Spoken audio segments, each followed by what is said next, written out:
All right. We're live. We're live. We're live. Oh my god, I can't believe it. We're alive. We're alive. Hi. Hi, chat. Look at you. You're on the side here. You can see yourselves. Yes, Mick is collecting questions if you want to ask them to Nikita or Jessica. I'm going to wait for people to get here. Nice background. I spent a bit on it today, trying to make it look the best as possible.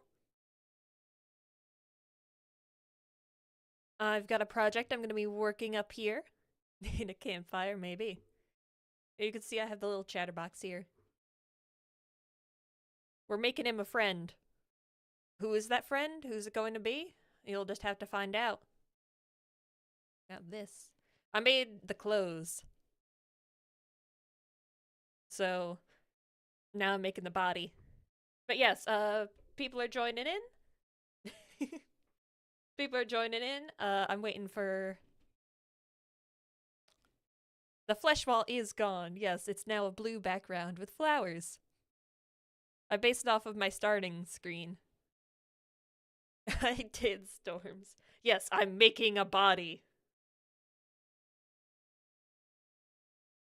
All right.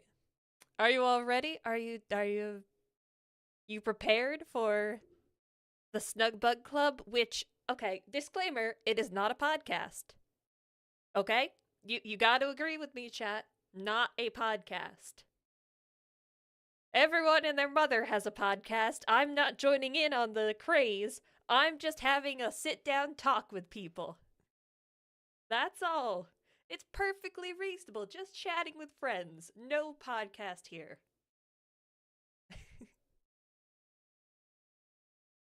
Surely. All right. I'm going to unmute on Discord and we will get to talking. Hello, hello, hello. Hey. Hey. All right. Hello? Hello. I'm going to check to make sure the audio levels are good here for chat and for you. Very exciting to have you both on. This was. Oh. No, it's not a podcast. No. Yes, I this. think it might be a podcast. No, never. No, it is specifically not one. But yes, this one was specifically requested by chat. It was one of the goals for my charity stream I did back in October that they would get to choose what guests I had on next for Snug Bug Club. And they chose you guys. Very, very good choices if I do say so myself. All right. So how about you introduce yourselves to chat? Just let them get to know who you are if they don't know, but I'm pretty sure they do know. Jessica? Oh. Well, Jessica, do you want to go first? You wanna go first? Okay. I'm Ninja Jessica. My real name is Jessica. Wait, really? Yes. I never would have guessed. I played Amber for about, I think, 3 years now. 3 years. Wow. Something around there. And I have played another character called Cat for a lot longer. How long have you Especially played her? on 6 years.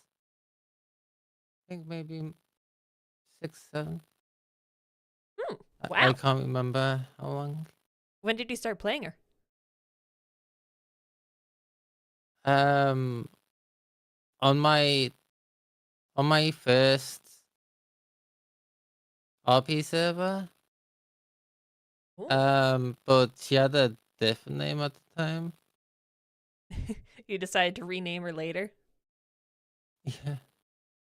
I mean, that makes sense. Sometimes character names, sometimes you just don't like a name. Hmm. Well, Nikita, did you want to introduce yourself? Okay, sorry, I'm getting my announcements out right now for your thing so that Oh. people can come in. No. Hi, I'm Nikita. I'm not telling anyone my real name because I don't do that. Yeah. But I do play Tessa on No Pixel. I'm sure a lot of you guys know that already, but that's me. Hello. Yeah. I've played Tessa since like 2017. 2017. God. That is Yeah. ridiculous. Yeah, it's a long time. Everyone in chat say hello. This is extra weird for me because you were the one that really got me to stick around to No Pixel. Yeah, I Yeah. remember. Yeah. It's crazy. It's been so many years. I think it was back in 2019, right when 2.0 started. Around that time, which is kind of, it's like 6 years ago at this point. The passage of Yeah, time is minute. terrible. I don't like the passage of time. But yeah, for those in chat who don't know, I was a very avid Nikita watcher for the longest time. You were also a very avid Nikita fan art maker. Yeah, I did do that back then. I've fallen out of doing a lot of art recently just because, I have so many hobbies and so little time. Yeah, But same, actually. I've seen your art recently on Twitter though.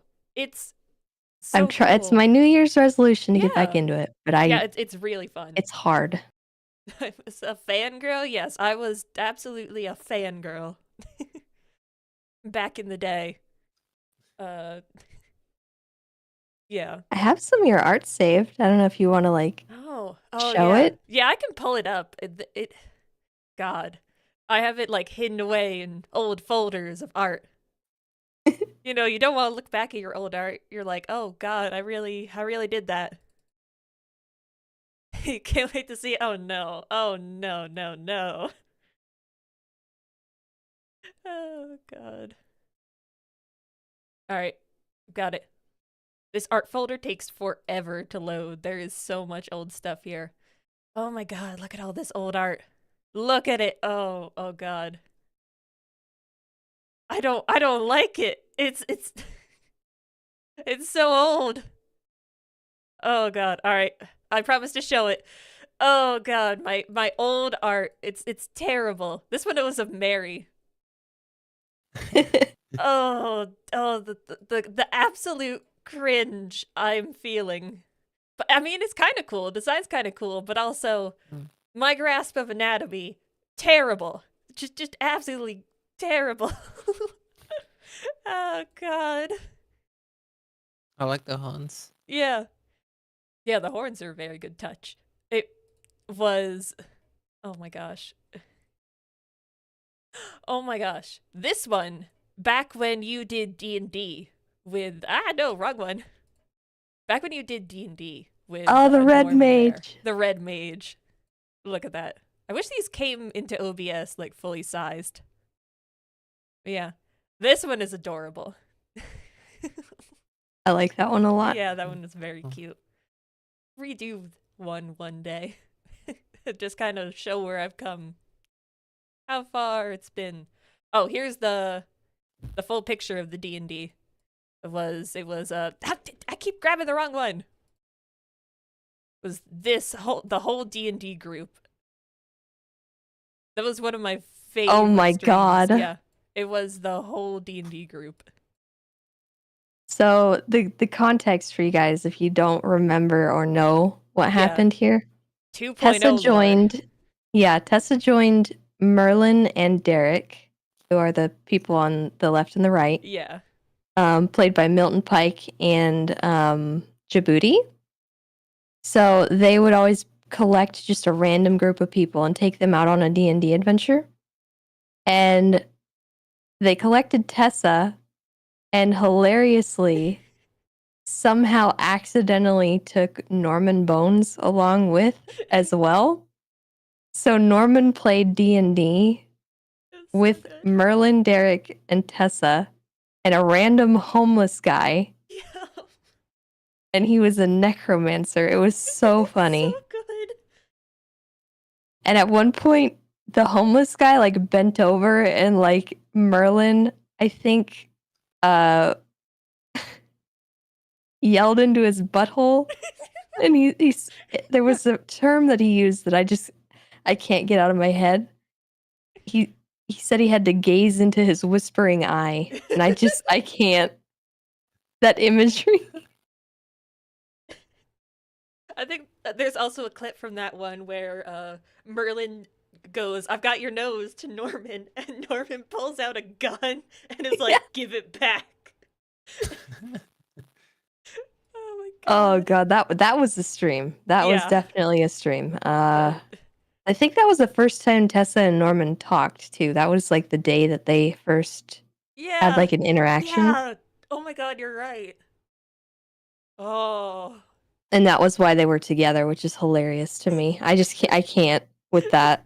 Oh my god, the memories, the oh, what makes me, feel old and kind of sad is that a lot of people probably don't know any of this stuff anymore because it's, 2.0 Yeah, lore, and a lot of it's people very came old. from, 3.0 or even 4.0. It it's kind of wild how much is like lost lore in a way. But it's very, very fun. I was very into the Tessa and Norman arc.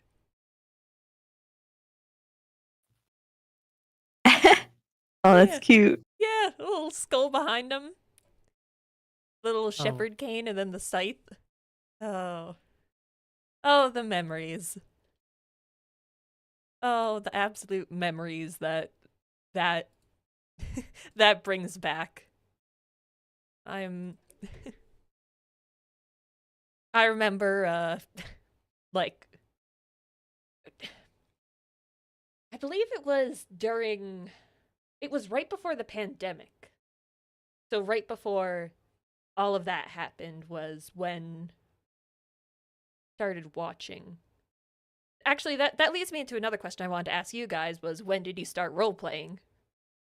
I feel like that's always an interesting, story about how did this all begin? How did it happen?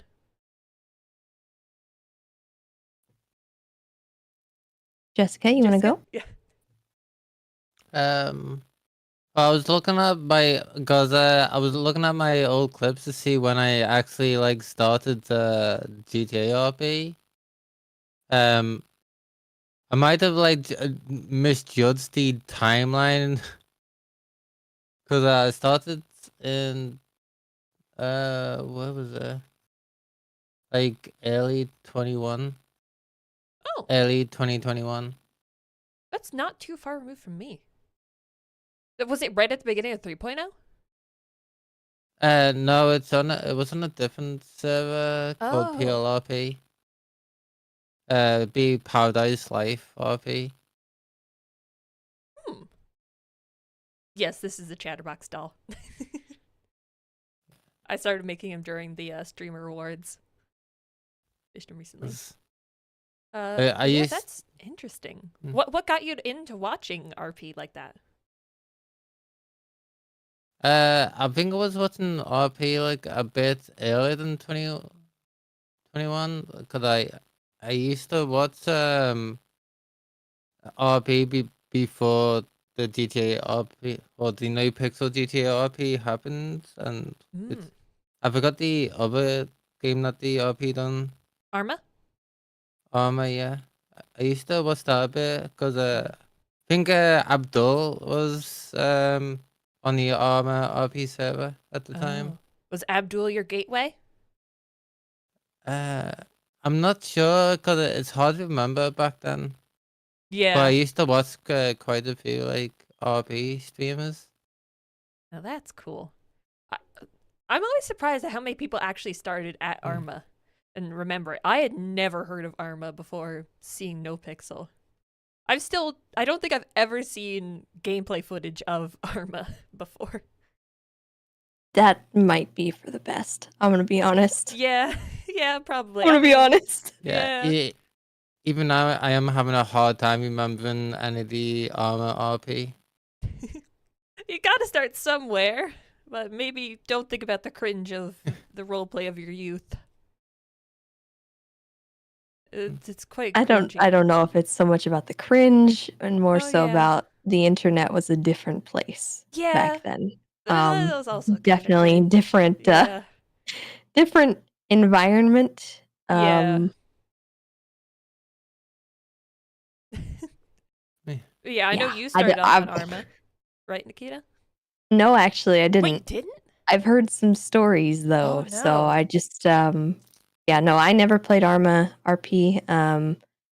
I joined NoPixel in 2017 around the time that I think it was around the time that the family RP started to kind of fizzle out a little bit.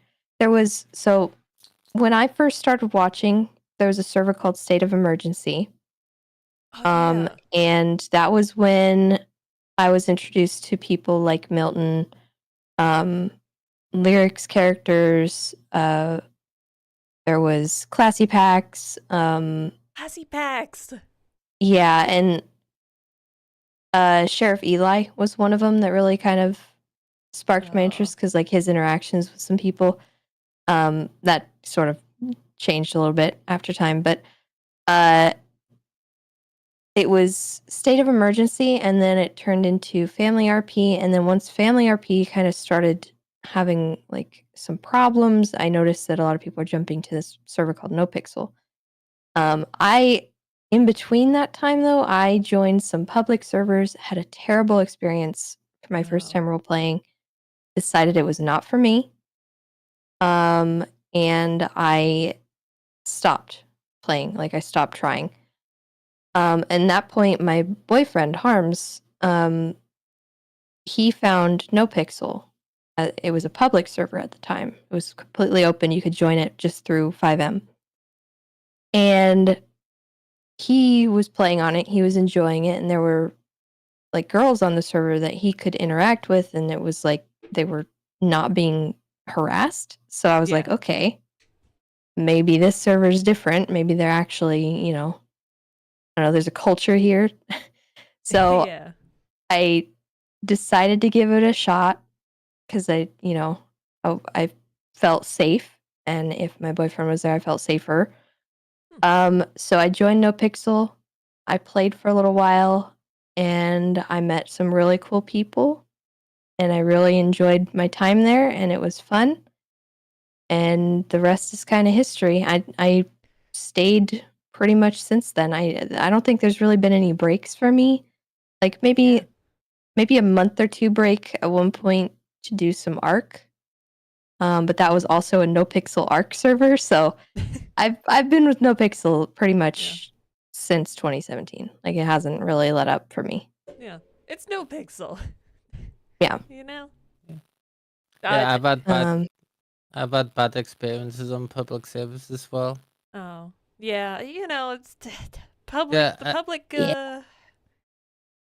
especially in my first ever Paradise Life, because I used to get a lot of hate, Hmm. like transphobic hate Yeah. and It's all fucked that. up. And after most of my friends left to make their own server, like the server like kind of split in half, and I ended up going to the other server, and I just had the hate follow me there, and then the next two servers I tried, they just followed me. Yeah. Um, used to stalk me and like kind of like Ugh. ruin my RP and try to get people's hate against me. It's gross. Yeah, But that's something yeah, that I like about NoPixel is yeah, that I rarely ever see hate like that. yeah. Like, They used to make stuff up um ugh. against my character. when it's a Yeah. new server, like they yeah. Wow. Yeah, until I got to No Pixel and I stuck with No Pixel. I'm amazed you stuck with it that whole time, even through all that. That's a lot of strength, honestly, to keep doing something even though people are trying to make it terrible for you. Cause I was learning and practicing RP at the time, and I had a really bad mic. Oh. I think I had a headset mic. Oh yeah. Headset mic times. We've all gone through the bad mic phase. My first mic was probably pretty terrible. I think it was a snowball.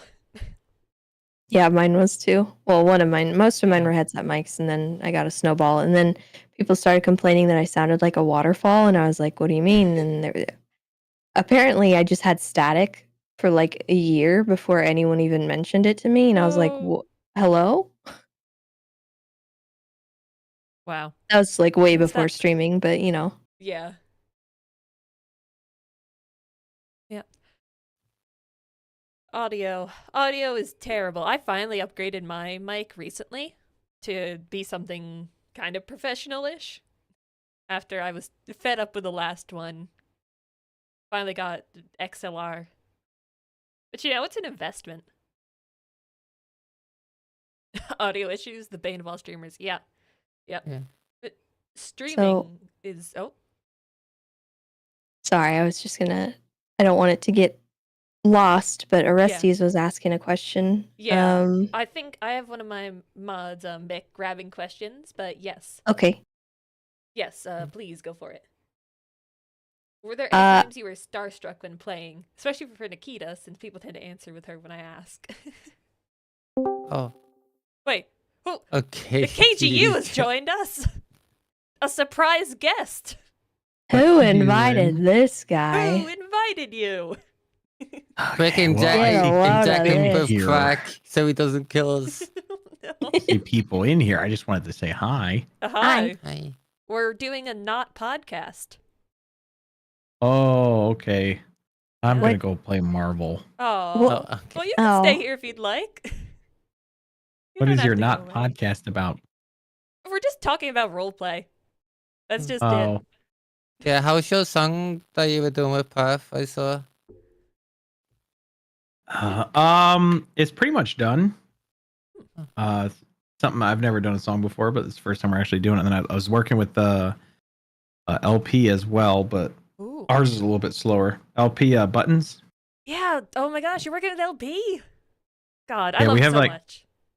I have like two things with him but for whatever reason, it went really fast with Path today. Like we're just going bar for bar, and then we just added it as we're going. So I Oh. can't wait to hear Yeah, it. no, I bet it's gonna nice. be awesome. Yeah, no, that yeah, sounds it's awesome. it's definitely more on the rap side for sure. Yeah. Not so much any character. I guess more Chris or me personally, I guess. But then I have a funny one Ooh. right at the end of it, just being goofy. Yeah. That's so cool. I'm Yeah. so glad. LP, I knew him before he even came into the clowns. I'm so glad he joined up with you guys. He fits your energy so well. He's such a nice guy. He's also easily hypnotized. Yeah. Oh my god. Yeah. Every time we roll, I always get like a 20 out of 20 when I go against him. Stop trying to hypnotize him. Just let him be his own little boy. Imagine Cracky hypnotizing Mr. Smiley. Oh no. When did you get into roleplay? Yeah. I think I started on SVRP.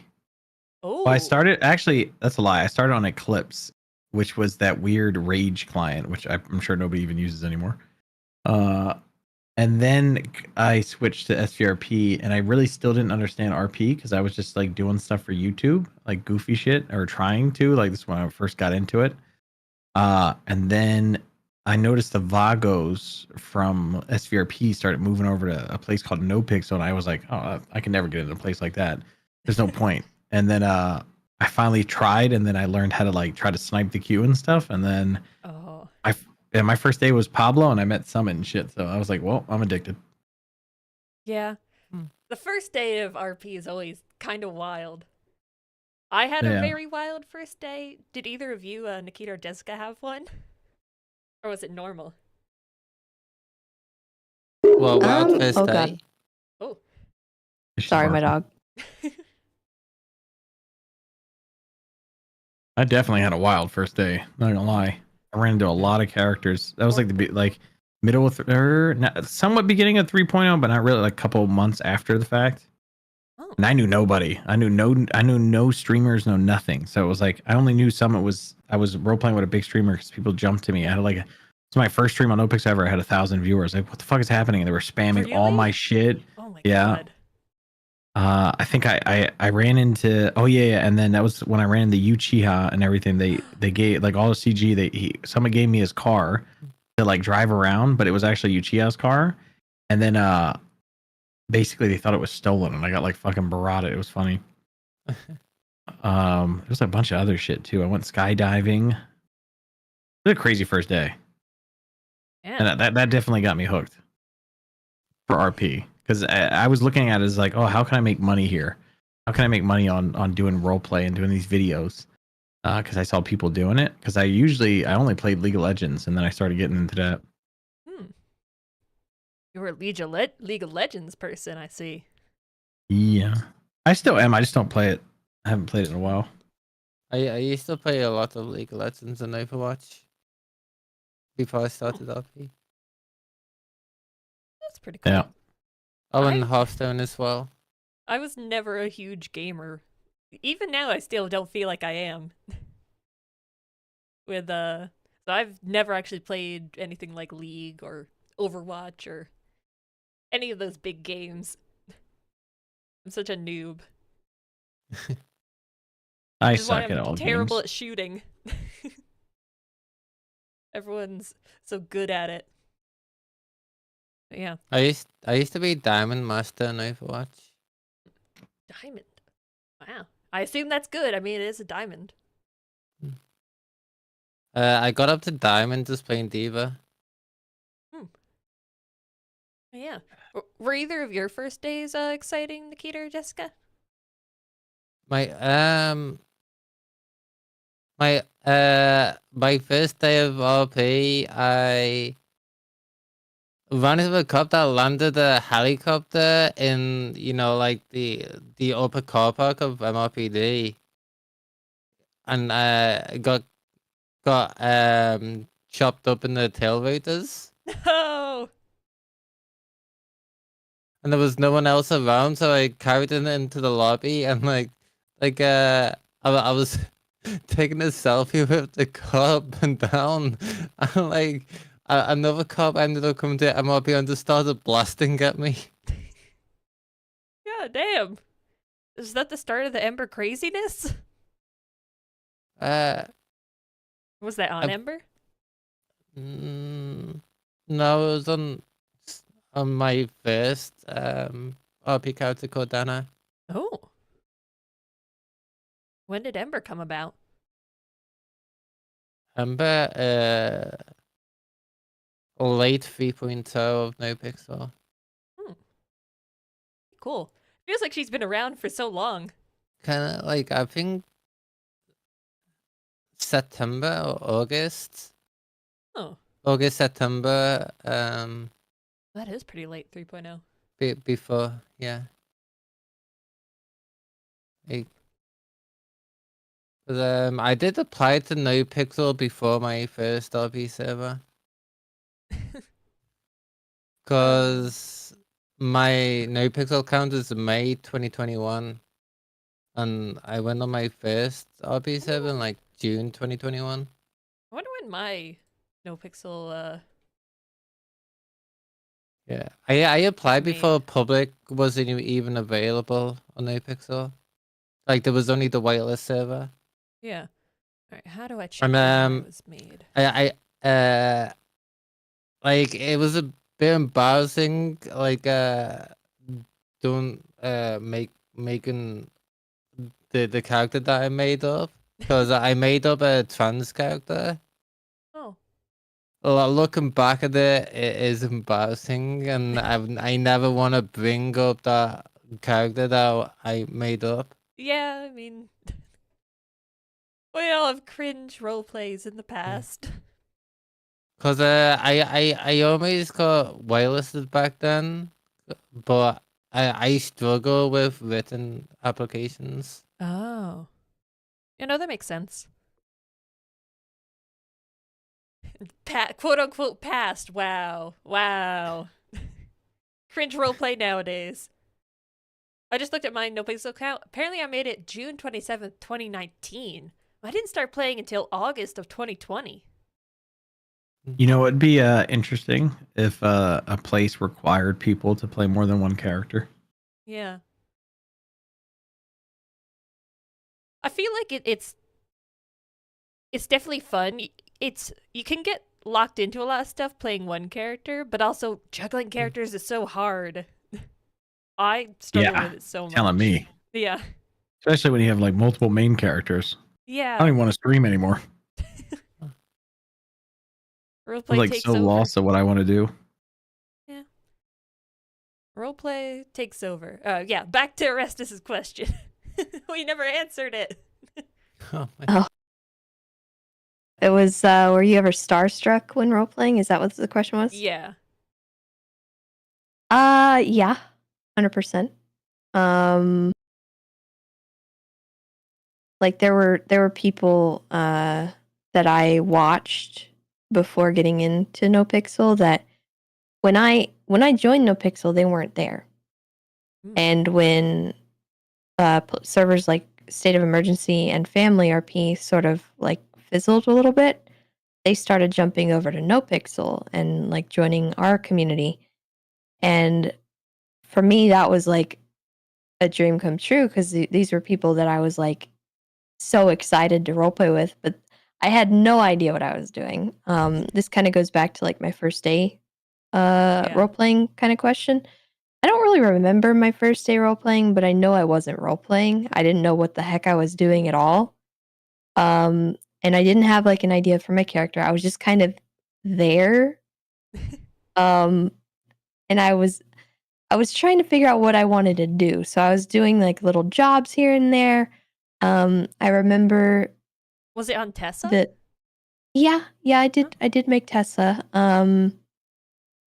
I didn't really have an idea for what I wanted her to do. I thought maybe I would be EMS. So for a while there I did do like volunteering, but there wasn't exactly a job for it back then either. So it was kind of like Yeah. you could dress up. I used a different model for Tessa at first actually too. Oh. So that was interesting. And then like a few days in I decided to go with the other model, and that was the one I stuck with.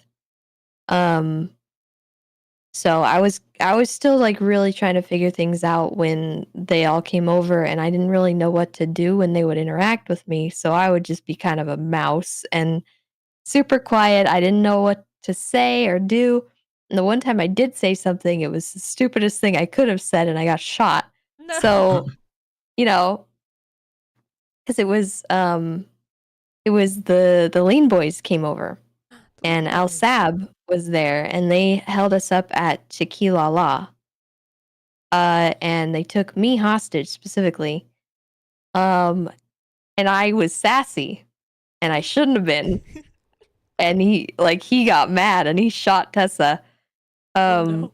Which was funny, but it was like a learning experience for me because it's like, okay, maybe I need to not be sassy when there's guns involved. You know, like it was Lesson a I never learning learned. process. But yeah, I was definitely starstruck in that moment because it was like the Lean Boys are here and I'm in this interaction with them now, and I don't know what to do, and I'm like, where am I going? What is happening? And then I got shot. Yeah. So you know it, and he probably has no idea that interaction ever happened. Huh. Quite frankly. Yeah. What's very remarkable for you might be unremarkable for someone else. Oh, it's burned into my brain. It was bad. It was a bad interaction that I had, and you know, you learn from it, and you take that stuff and you go like you improve, Sorry, my dog is going Or crazy. Ports. Oberon. Right? Yeah, Oberon. But that was definitely a point where I was like, okay, maybe I need to start figuring this character thing out because I didn't really know what to do with Tessa at the start because I had no idea like Yeah. what she would be, and then I started getting interactions with Joaquin, who was, I don't know if you guys remember Kareem Leone. Oh, creamy. Yeah, so he's an officer, but his brother was Joaquin, and Joaquin was like one of the people I originally met when I first joined, and he was Tessa's first friend, and he's the reason that Mary exists. Oh. If it was not for Joaquin, and the dog barking in the background is actually relevant here because the reason that there was even a conversation is because I had a terrible mic back then, and me and Harms had a computer situation where he was sitting behind me. So when he was in roleplay and I was in roleplay, you could hear him through my microphone. And Joaquin pointed it out one day, and I was like, oh, that's just the demon inside my head. And he was like, yes, and we rolled with that through a whole thing. This was a few weeks in, I think for me, but we rolled with it, and then he ended up taking me to the oh god, I want to say it was a slaughterhouse, and we had like an exorcism. It was a whole thing. It was so stupid. Like back then, nothing mattered. Everything was day by day. There was no story. It was just kind of like you do what's happening in the moment, and it's funny and it's stupid, and Yeah. nobody cares what happens the next day. Um, and so we had a whole exorcism, and it was this demon was mad because we were with the cows and the cows were getting hurt and stuff. It was just stupid, and then from there it just became Mary. Yeah. So anyway, That yeah. that is very fun. Sometimes the stupidest roleplay is the best. You know, sometimes you need a bit of stupid. Like last night. Last night was stupid. Oh yeah. I'm not sure if Nikita's been in Yeah, RP no. yet. I don't think KGU knows. Definitely not. Oh, Oh no, we're not gonna mention it. Gotta find out in RP. well, you already mentioned. Okay, well, fine. Oh, Kobe, I have commissioned something, by the way. Oh my gosh, really? Oh. Yeah. Oh. Yeah. So much fun. So much fun. Yeah. I won't be able to use the item creator in game now. Because Yeah. my bank is female and that. Oh no. So We might have to get someone else. yeah. Yeah. But yeah, where were we? Starstruck. Either Jessica, you ever been starstruck? Well, like amazed. Yeah, like you're like you know, you see someone who you always wanted to roleplay with and they're in front of you and Yeah. like, oh my god. Because there was a few in the No Pixel Purple, and there was also in No Pixel Classic. Because I used to watch Nikita as well. And me and Nikita first met in No Pixel Classic, and I didn't play Ember in Oh. Classic, but I did play Cat in Classic, and every time I bumped into Nikita playing at El Teso, like Was I mean to you? I hope it wasn't mean to you. it's when I was EMS on No Pixel Classic, and we always had to come like help you guys. I don't even remember my interactions on Classic. It was such a 2-day event that I was so done afterwards. You were like, never again. But then I became bumped into you a reality. lot on No Pixel Classic. Oh, Classic. I never went on Classic. That was a time. Yeah. It made me realize that I missed certain things, and then I realized very quickly that I did not miss most things. And I was like, okay, I'm all good. Yeah, no, makes sense. How many no pixels have there been? Ooh, boy. There's been a lot of no pixels.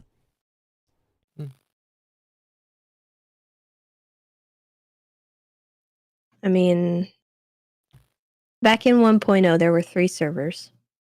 It was the main server, and then we had 2 like offshoot servers. They weren't public servers; they were just like secondary for like overflow because we didn't have enough room for everyone. But most people wanted server 1, not server 2.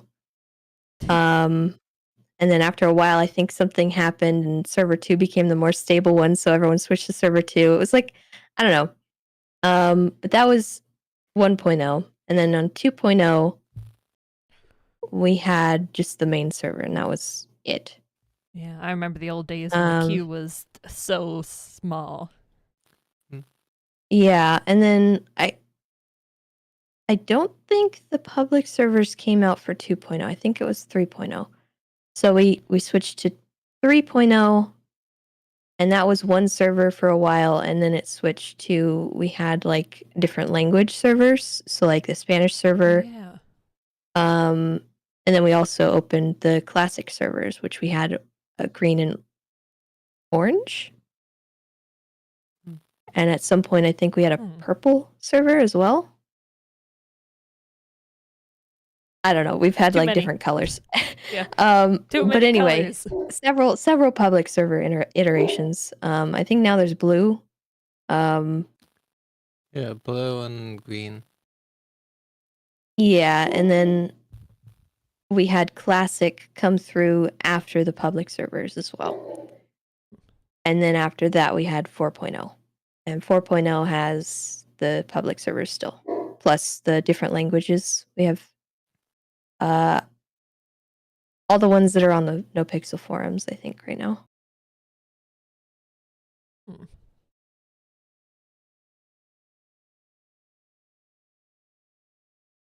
Yeah. Sorry, I'm trying to keep track of stitch count in my head. Makes it a difficult juggling act here. Trying to keep numbers, listen, ask questions. Very great. All right. Yeah, I didn't go on the first No Pixel public server, but I did start on No Pixel Purple. Interesting. Yeah, Alright. and my first day, I met someone from the Skull Gang, and I ended up hanging out around with them. Yeah, and then I ended up joining the Gang UK. And this is all on Cat, by the way. I started Cat on Purple. Yeah, and we were in quite a few wars. I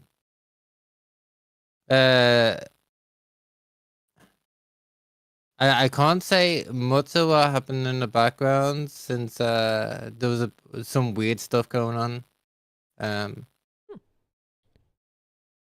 Stay on that point. Oh my god, the stupid ass. Oh shit, sorry guys. I thought you were talking to Ember for a second. Not Ember, Jessica for a second. Yeah, Darian playing Marvel. Stay on the point, yeah. Ember. Very in character. Yeah, because I made Ember. No, I fucked up. Sorry. Like mostly because I wanted to RP with the clowns on the public server, but also like I really enjoyed because I think I only watched like 1 or 2 clowns that was on the whitelist server. Well, Now I gotta go eat dinner. I just want to say thank you for letting me sit here and interrupt you guys at the worst times. Fun. Do you have any questions, Okay. KGO? No. I hate roleplay until I have to do it, so I'll just talk to you in roleplay. Yeah, I want to become a Marvel's. God. Yeah, I want to be a Marvel toxic. streamer from now on. I don't want to RP anymore. Toxic. Oh, I'm gonna become the Oh. best hawk ever. I'm glad that I'm gonna break up with Ratchet. What the hell?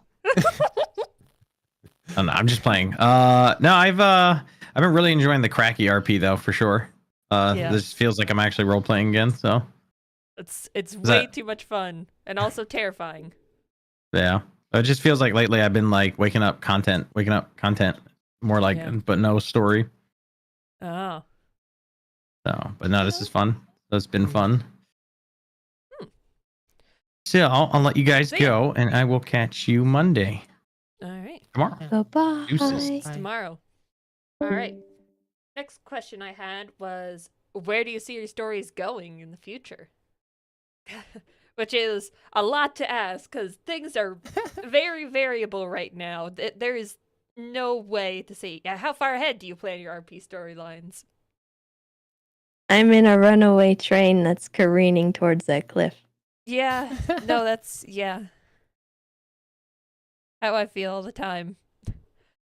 I feel like you always have ideas for like, oh, this would be cool to do, but then RP just kind of smacks you in the face and tells you no, or tells you this is how it's gonna go. Screw you. Tessa's descent into madness has been fun. It has been. It. I've only seen it from the sidelines, but even I can tell, something's up with Tessa. But I feel bad for Tessa. Yeah. It's a hard life out there. It is a hard life. So, how far ahead do you plan? Do you have any ideas? Nikita? Here, I'm gonna send you something. Oh. Oh. Tiny? No. You want me to put this on stream? Hold on, I sent you the wrong link. Yeah.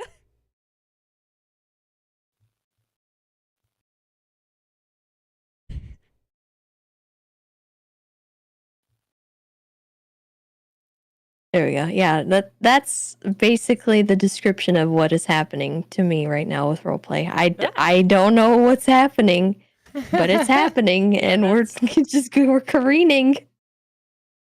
Yeah, no, that's pretty accurate. That is extremely accurate, even. That's how I feel all the time too with the clowns. Before I had pretty stable, idea of Joanna about what was going on, and then all of a sudden it fell apart. It absolutely just got all messed up. Yeah, I mean, I have like thoughts and plans for things that I want to do, but like there's been so many things that I have wanted to do that I just can't get to because stuff is happening, or Yeah. it wouldn't make sense, or like it just isn't the time yet. But Yeah. for me, a lot of it is just improv. Like I go with the flow, and Tessa is a very reactive character, not a proactive character. So when she plays a supporting role in a story, I play off of what's going on around me, and that requires stuff to go on around me Yeah. before I know what's going to happen, cuz I can only do so much planning. And when I do lay out plans and I'm like, okay, if this happens, then this. Half the time that doesn't happen. So like my plan is moot, and there's like, so going too deeply into those kinds of like trees and stuff is not the best idea, cuz like you can always plan for it, sure, but like will the roleplay go that way? 9 times out of 10, no, it does not go that way, and then you're just like, well, Yeah. I spent time thinking about this for nothing. So I just kind of go with it, and if there's something that I want to get out there, I'll manifest it, but a lot of the time it's just me reacting to what other people are doing around me. That's pretty accurate. I Uh, feel like both of us are very, reactive characters, and then Jessica is very much a proactive chaos maker. The, Have the anything the to whole say for reason yourself? why I made Ember is to make chaos. But yeah. You've absolutely done it with your Ember comms. Yeah. Oh god. Well, I do have some like real life disabilities which I struggle with. Yeah. But that I think that's honestly what makes people love you though. Mm. Is that, it's so cool and, you know, different and causes a lot of chaos. And I think that Yeah, it's part of what makes your characters unique. yeah. I also have an underactive thyroid, which causes problems with my whole body. Oh, I didn't know that. Hmm. Yeah, like which causes memory issues, Oh, like other stuff. yeah. Well, I think it is part of Yeah, your and charm. I get sick very easily. Hmm. I think it's part of your charm. It's Ember's probably Yeah. influenced almost every story in the Clapping to the Clowns. Yeah, I. it adds something that is very much needed. Very Mm. much Ember is very much a clown. Yeah, I the the whole thing of planning out storylines, like I think it's easy to get in your own head with ideas of like, oh, I want this to happen. This would be uh cool to see. But then usually you get slapped in the face with something that's even better than you could ever imagine because roleplay is such a collaborative effort and you're constantly working off another person. Yeah. I think that's what I like about it the most. I think that it is being able to improv like that is one of my favorite things. We're all just improv actors in the end, which is kind of weird to think about. Yeah, man. Question: do you Uh, think RP is possible for players who can't stream for 6 to 9 hours a day? I only stream for like 3 to 4 hours. That's I can yeah. I can stream up to 16 hours a day, God, but that's only sometimes. that's mind-boggling to me. Yeah, and sometimes I mess up my sleeping patterns like pretty much because I can't sleep a lot of the times Mm, because I normally just RP until I feel tired. yeah. At least you're not as bad as Chris List. Yeah. I don't I know, he doesn't think stream too much. I think RP is possible for people who can't stream a long time because when I first started, I was working full time. I would queue up while I was at work through TeamViewer. I would remote into my computer and make sure I stayed in the queue. And I would get home and I'd have like 30 minutes to roleplay a night. And I made that work. It was, not fun at all, but it was what I had to do because I didn't have any prio and I couldn't be there most of the time. So I would play as much as I could and just sort of do like day to day stuff. Like it wasn't something that I could really get a deep story out of, but I still had fun. I still enjoyed what I did. I still had a interesting time. And that's something that I think you would need to adapt for because you probably won't be able to get into too much deep story, but you could have a slice of life kind of character that had like episodes more so than slow burn long term story. Yeah. There's room in roleplay for both, and if you can make a character that way, then absolutely you can make that work. I But don't you do think need to yeah. think about that before you join. Yeah. I don't think there should be any limits to like RP if it's all about imagination. If you can figure it out, you can play around with, what you've got to, what time constraints you've got. It can be very interesting. I'm always someone who, my ADHD has made it so like I have trouble focusing on something for super super long. So that's why I do role play in snippets of like 3 to 4 hours cuz anything more than that and I get very distracted and it's not as entertaining. And I feel like I've done a lot with my characters in that short comparative to other people's amount of time. I think that is one of the fun things about RP.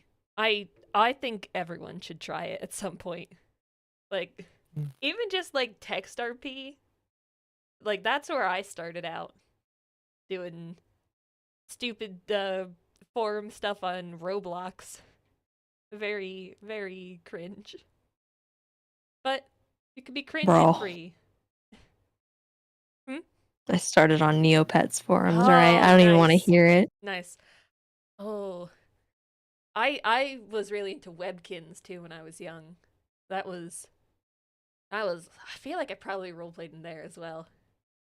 But Roblox was where I oh, Ah, what the? he's moving because Who moved us? Who's doing that? I Who's know who doing it that? is. is Well, it pockets? I think Marvel? it's somebody Hmm. that I see in a different channel. Oh. I don't see anyone. Sabotaging Say the not a who. podcast. Is it Chatterbox? Do I have to beat the doll? I don't know. Chat keeps It saying could it's like a be. voodoo doll.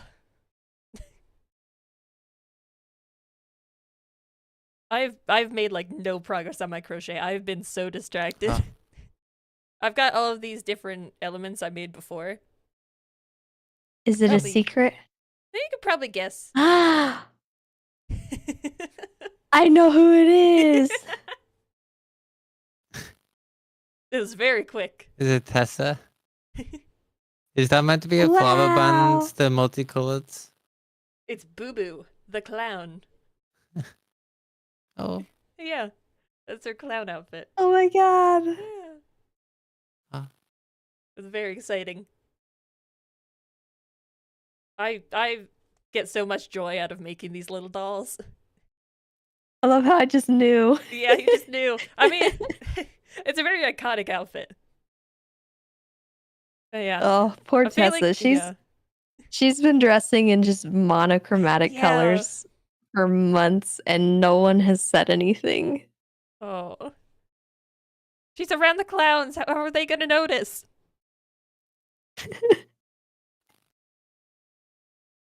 It would be it would be very out of character for them to notice something like that. All right. How do you continue on when you feel like all your ideas have dried up?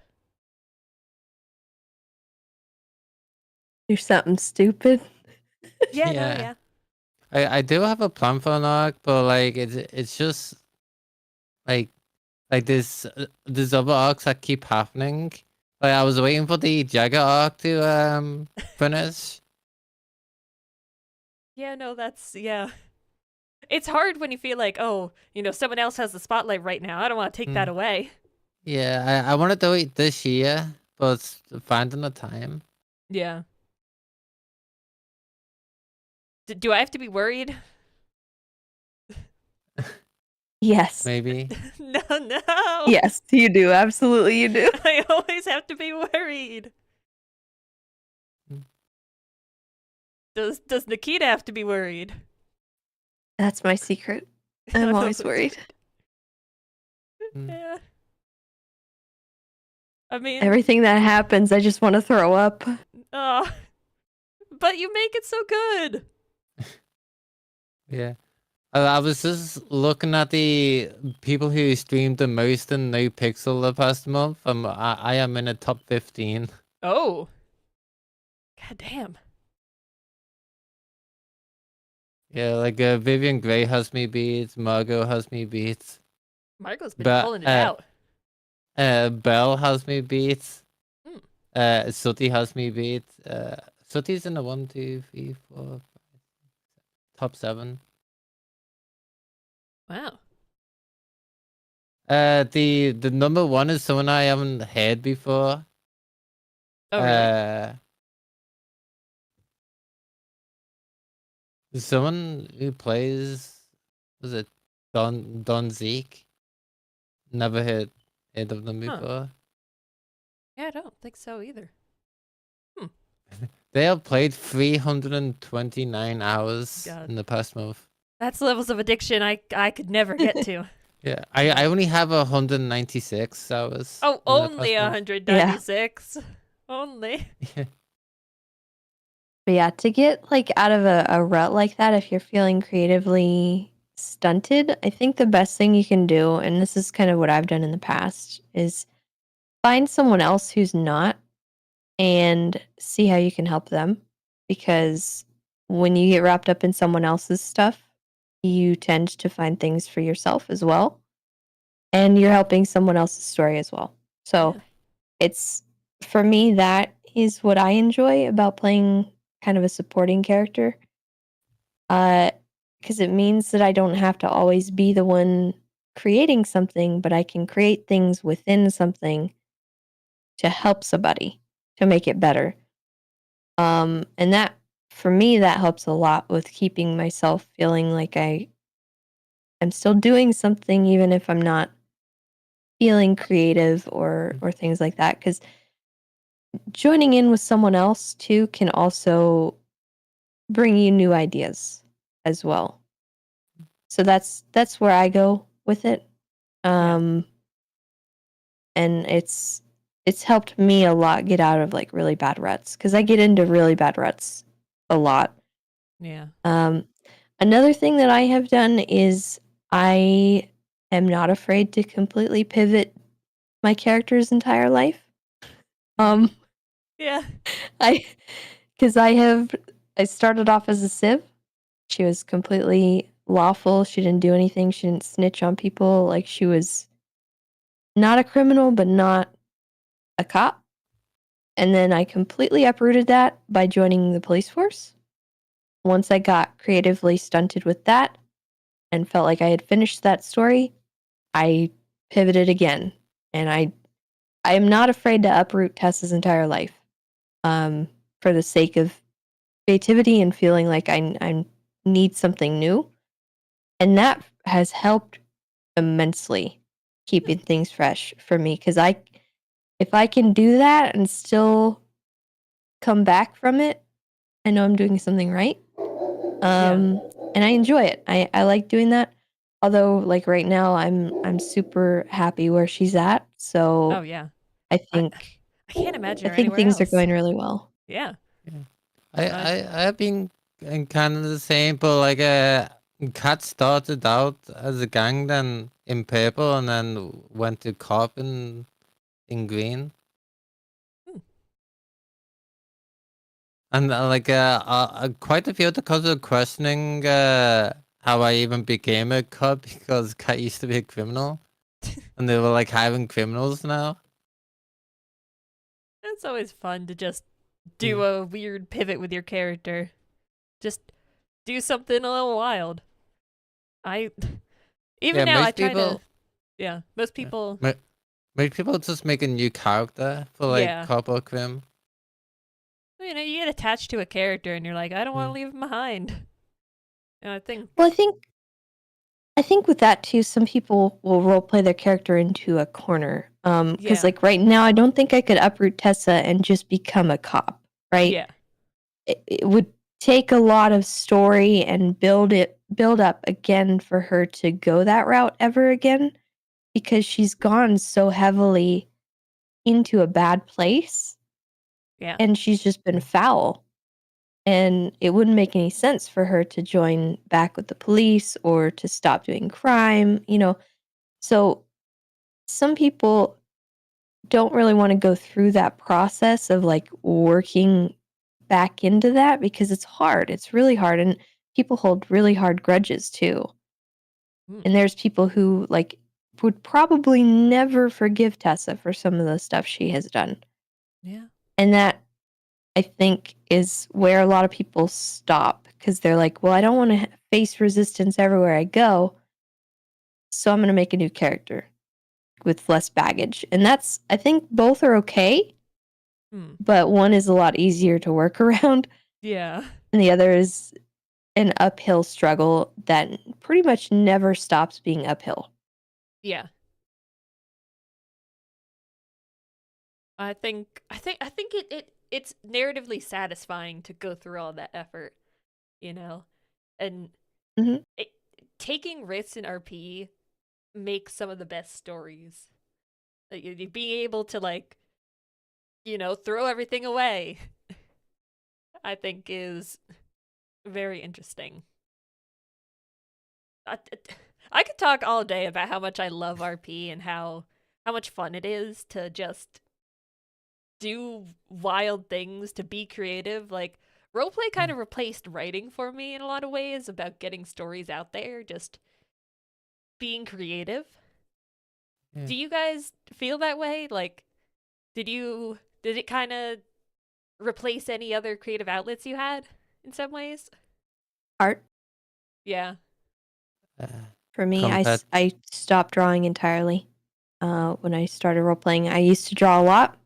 I would do emotes for people on Twitch, and as soon as I went full time, I just stopped doing art because I think I fell out of love with it, and also I didn't have time. I just didn't have time, and eh, in a way, I think art for me was like a sort of a like mental health kind of thing. Mm.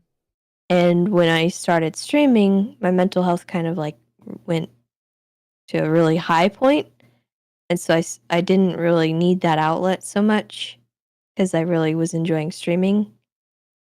Yeah. So I wasn't doing as much art in that way as like a stress relief or something like that because streaming was kind of becoming that for me. Yeah. It's kind of crazy how much roleplay can help you channel your feelings into something else and work through them. Like, nowadays I feel like the only time I ever like cry is during like important RP moments or something where I can like feel free to just get it out there, you know? It's kind of Mm-hmm. it kind of becomes that way, that outlet. Uh all right. All right, let me All right. Chat. Make sure to ask questions in chat. I think Mick is compiling them. Mick, if you want to toss them my way. It's been hard keeping up with so many things. Yeah, I'm not sure like if any of you know this, but like I like to enable RP a lot, and Amber is an enabler, Oh god, she's especially the with best at that. Yeah. especially with Dumbles. Drives me insane. I always give keys to things to Dumbles, especially helicopters and stuff. It drives me insane. That one time we were fueling the helicopter on top of White Garage for like miniphones pumper fun. Yeah. And the Tumbles wanted to fly, gave him keys, but like they were still refueling, and Yeah. Tumbles just turned on the helicopter and blew us all up. The- And there was people stuck on top of Mazebank Tower. The hardest part about being a reasonable character is that you don't actually want to stop the person causing chaos. You want the chaos to happen, but you got to be like, Yeah. no, stop, don't do that. You know? There's a lot of people that would just try and forcibly stop it. I've had Yeah. a few random people jump in and like that's meant to be something funny. Like Yeah. they just pull guns on you and tell you to Yeah. stop, and Eh. that gets annoying sometimes. Yeah.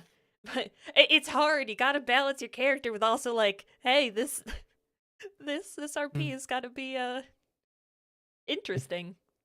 Yeah. Oh, that's a good question.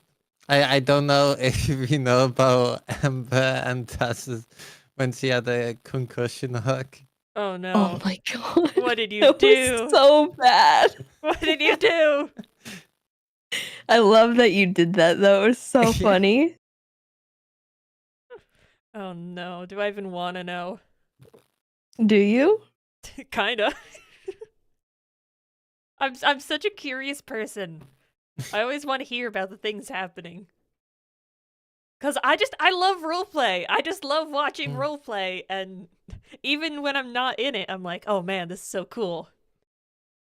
Well, I don't mind if you know, Jessica. If you want to explain, I'll leave that to you. Whether you want to share. Okay. So the day before Tessa had the concussions, I forgot who it was. I think it was Derpy. I had Tessa's gun from my glove box and it had no bullets, and she tried to shoot me with it. And I thought it was just a random gun, so I ended up grabbing it, and I got bullets for it. Oh my god. And the next day, like Tessa had that whole like concussion thing. And then near the end of the day, it was just me left with Tessa to look after.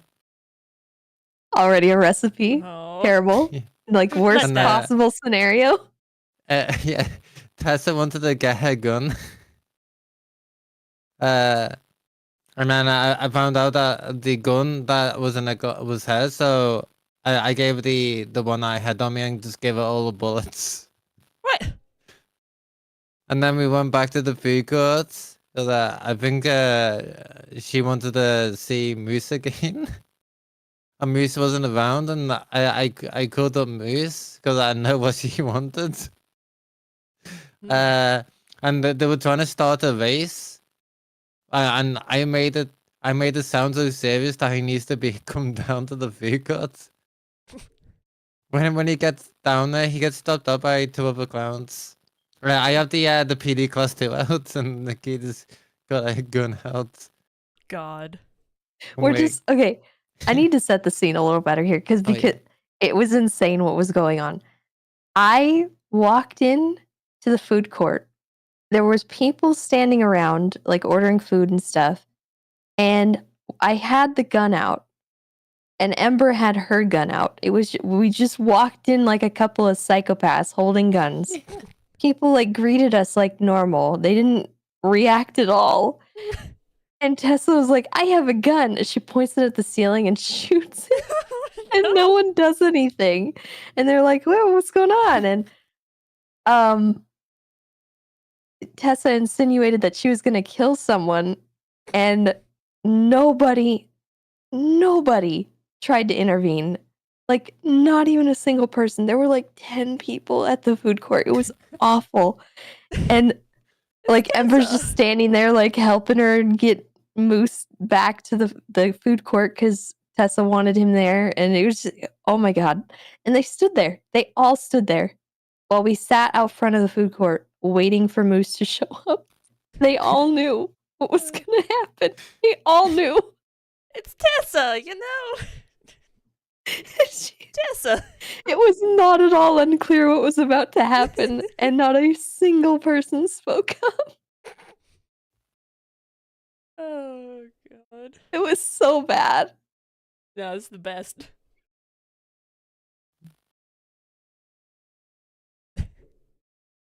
Those RP moments are what makes it things. That's so not even amazing. all of it, though. Oh no. Yeah. Oh god. I'll let you continue, Jessica. I needed to point that part out because it was so funny to me. Yeah, that was funny. So Moose ends up he gets out the car straight away. The other two clowns stay inside the car, like, and they seeing what's going on, and that's his going. Like, do you like hunting, Moose? And I forgot what he said, but like, Tess is like, I'm going moose hunting. No. No. Yeah. Not Moose. And basically, I told him to run, and he ran. He Yeah. ran down into the train station. Which, hilariously, is not a good place to run when you're trying to avoid bullets. Yeah, no, Like, that's, you don't go into a tube when avoiding bullets. Like, it's just not a good idea. But that's where he went. So we chased him. And Tessa was running injured, and Moose was just running so much faster than Tessa, so Ember and was tackling, so Tessa could keep up. Hmm. Yeah, and Yes, one of basically it was like the most dangerous game. I was hunting moose. You were hunting moose. Yeah. Ember was Yeah. being a psycho. She was knocking him over, making him slow down. Like she was awful. And then at one point, I shot her instead. I thought it'd be funny. I It watched that was. clip It with was the funny. oven's vision. The oven's vision clip. God. I think that was the only bullet I actually landed too, because it was the only one I intended to hit. The funniest part was when like Belle showed up. Oh god, I can't believe she ended up not doing anything about that. It was so funny. I saw her POV where she went to shoot you in the head, but then she shot Moose in the hands. Like Moose's hand saved you. God. Yeah, so towards the end, it was right up on like the server reset. So Belle showed up in the tunnels, and Tessa's still like shooting at Moose, and she's like, Belle doesn't know what to make of this situation, and Yeah. I think Tessa stopped shooting, and I think Belle thought that Ember was shooting or something, because she did not shoot Tessa down, like she didn't even try. And Tessa like threw the gun at Belle at one point, and then pulled her wrench out, and then hit Moose with it. And she still didn't shoot Tessa. Before I you think got the everyone wrench just out. wanted Moose to die that day. I think that was just Yeah. nobody It's Moose. cared. It's Yeah. Moose. So I had keys to Belle's truck earlier that day because I stole Belle's truck earlier that day, and I went to get in the driver's seat, and Belle just shot me in the head straight away. Oh. Yeah, it was really funny. And I was just shouting to Tessa that she needs to take out Belle. All right. We have compiled many, many questions from chat. Oh, hey. There's too many of them. All right. Yeah. But Nikita's going to explode when she goes back in RP. Oh God. Like she'll probably like look at her phone and log off for the day. Oh no. Oh God. Do you want to talk about what happened last night? I'd say keep it a secret because Yeah. I don't know what happened. Yeah. We'll talk about it at a later point in time. Yeah, Okay. I'm sure a lot of people have texted Tessa or something. Yeah. Because We got quite a few of these. All right, let's see. From the Big Fro, what is one lesson you learned from RP that impacted your OOC life? That's a really good one. That's a really good one. my depression. That's the lesson you learned? Your depression? Oh, lesson learned. Oh, but like RPing has helped my depression now. Yeah. Hmm. You know, it's hard to think of things that have like affected it OOC when you're playing kind of out there characters in what is essentially a soap opera. How much of that is actually affecting life? But you know, I think it teaches you to be more spontaneous and kind of funnier and snappier just based off of, you know, practicing it every day. Yeah. You become an improv master in some ways. Even though I don't feel it sometimes. Sometimes you're like stuck there in the moment, you're just like,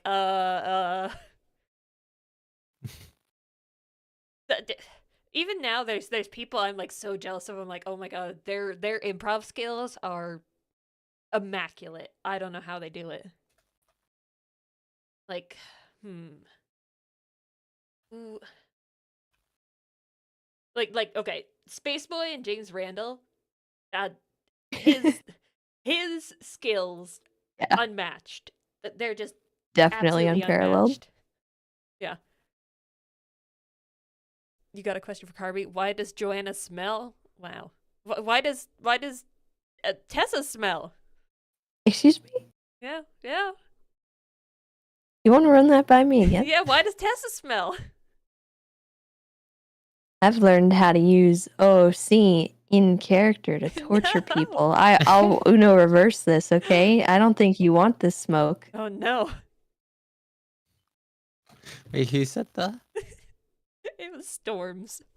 Stumps. One of my chatters always makes fun of me. I think for me, the answer to that question is I, years ago, had extreme social anxiety. I still do. It's something I struggle with daily. Me too. But Yeah. roleplay in general has affected my life in that way because it has improved significantly in that I can talk to people. I can be on this little Snug Bug Club / podcast thing and not have a complete and total meltdown. Yeah. It has improved my ability to socialize with people, and that has helped a lot in my day-to-day life, just in general, because I feel like I can talk to people better. And roleplay has helped with that a lot, just because it puts you in a situation where you're not, I don't know, there's not as much pressure to, You don't have to be perfect in RP. In fact, being perfect is, yeah. not wanted. And I mean, in some ways, it's kind of the other way around too. Like, Yeah. there's pressure as well Well, to yeah. do a good job in roleplay, but like for me, playing a different character instead of being me sometimes can be cathartic in some ways. Yeah. Because I'm awkward. I'm an awkward person. I'm not a social butterfly. If I'm out in public, I have a hard time with that kind of thing. But it has improved a lot for me. I used to effectively be what I guess people call a mute because I would never. A mime? No, I would never use my microphone before roleplay because I was terrified of talking. Like I just didn't want to talk because I just was embarrassed to speak, and I like roleplay helped me through that so much, and I'm grateful for it, like beyond comprehension. Yeah. I think most people who RP have some kind of social anxiety that makes RP attractive in some way. You think? I don't know about that. When I Really? went to I mean, TwitchCon, oh yeah. it's a different kind of environment. People are very different when they are out with each other and Yeah. in that kind of environment, and I don't fit in there. I really did not. I felt so out of place when I went to TwitchCon because I'm not sociable when I'm out there. And like there's people who there's extroverts and there's people who have an easier time of it and they don't sit off in the side and wait for someone to approach. But like that Yeah. was something that made me kind of realize, man, I'm not a social person. Yeah. And I had Burn actually come up to me at TwitchCon, and he was a lifesaver because I was so scared to talk to anybody. I like approach anyone, like I just didn't want to because I was scared. I'm awkward. And he Yeah. came up and he made me feel right at home. He was so kind, and we had like lunch and breakfast and stuff. And I don't know. I love Burn. He's awesome. Yeah. So just anybody who's anybody. If you know Byrne, always show him love because he is a wonderful person. Yeah. But I think guess- he realized how bad it was for me, and he pulled me in and helped me get through that. And that was really cool. But it just kind of goes to show, like, not everyone is really the same in that regard, because, like, there's so many people who are extroverted and who are capable of going out and having those parties and having that kind of fun. I just need a little more of a push because I don't know what to do. But roleplay has kind of helped me, and the people in roleplay have helped me get through that. Yeah. I felt bad on the one and only phone call I had with Burning character, because I was in some heavy RP with Cloak, and Sasuke ended up calling Ember. And about that, Ember, and it got Ember's attention that she kind of like ignored everything else that was going on. Like those people screaming at Ember to hang up the phone, which didn't really hear because she was like drowning them voices out. And I think Ember ended up getting shot or stabbed while on the phone. And Very Ember thing. then when I tried to call him back later that day, he had already gone off for the night. Yeah. I guess I just assumed that, because all three of us are kind of socially,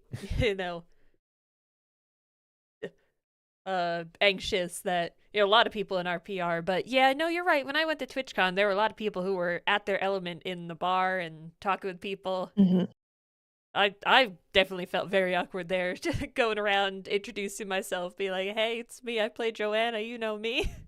Yeah, you know my character. But, I mean, being able to get out of my comfort zone and do that was actually really important to me, going to TwitchCon. One of the most life-changing events I've been to, I think. Headless body. Wow. Wow. Hey. So much She's tinier than Nikki. Chatterbox. That's good. It's accurate. I don't know. Yarn works up differently. Talking with people. Blech. Who wants to talk with people, even though we do it all the time in RP? So maybe we want to talk to people. Another person that really helped at TwitchCon was Milton. Oh. He immediately, he saw me, dragged me into a bar, and we did a Jaeger bomb. And I was like, Yeah, no, that makes sense. Oh. Shots, that always loosens you up. yeah. All right, we got more questions. All right. What's it like being an admin to Nikita from Storms? It's alright. I don't. Yeah, I don't know. I if don't really there's want to get much- too far into that one. Yeah. I mean, it has its perks. It has its drawbacks. It's. I enjoy it because I like being a part of the community that helps where help is needed. Yeah. There are moments where I'm like, man, I wish I could unknow certain things about things, and it just. I think that goes to like the same goes for like any kind of position of power on the server, or Yeah. But I enjoy it. If I didn't enjoy it, I wouldn't be doing it. I like And you being in a get to be position where I animals. can assist if I am needed, and I don't foresee myself stopping really anytime soon. Yeah. And I like being able to enable roleplay too, where I can with some of the stupid things I do with Tiny Pete's or with Tiny Pete's. the revivals at the fun house when we're having those wars and Yeah. just When you stuff were like able to help that. everyone up at makes the me happy. hospital when I was on Kara. Oh yeah, last night was you playing the dog or the rat? Oh, I was a Or rat. neither? Ah, Wait, so was did the you dog? hear what? N- Oh. No? no, the rat wasn't at the hospital. Ah, okay. Interesting. Interesting. Yeah, What do do you know who the dog Huh? was? Yeah. There was a dog in a Yeah, I know who the dog was. I don't want to share because I don't know if they I want think it his to name was be a Bongo. secret. It was the most adorable thing ever. Yeah. Yeah. Yeah, I was wondering Oh, if it was sweet. Nikes or something. Yeah. I can confirm it was not him, Ooh. Ah, but I'm not going to say who it Yeah. was. okay. Yeah. I don't like revealing that unless people want to know or want to share, I guess.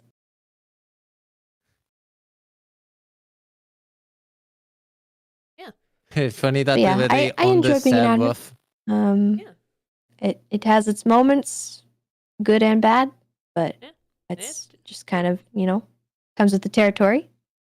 I get sad when people get in trouble because I don't like having to Yeah. talk to people, but that's life, Yeah. Question from Hightower: are Ember comms real? Do you like the Ember comms meme, Jessica? Yeah. I kind of like I kind of do it IRL on that, but like I do it a lot worse on Ember. Sometimes I do it on purpose on Ember. Yeah. Like I just like take it from like I just take it to 11 on Ember sometimes. Makes sense. Gotta be a little bit wild and out there. Yeah. And cause chaos. I think that's what makes Ember the most frustrating but also funnest. And also the fact that she's so stuck in her ways. Like no matter how much Joanna tries to help her and stop her from being quite as crazy, never seems to work. Although the tarot reading I got last night did say that Ember and Joanna balance each other out, that, Ember likes Joanna for, being able to kind of keep her stable, and Joanna likes Ember for being a little crazy. Oh. That was a cute one. Ah. All right.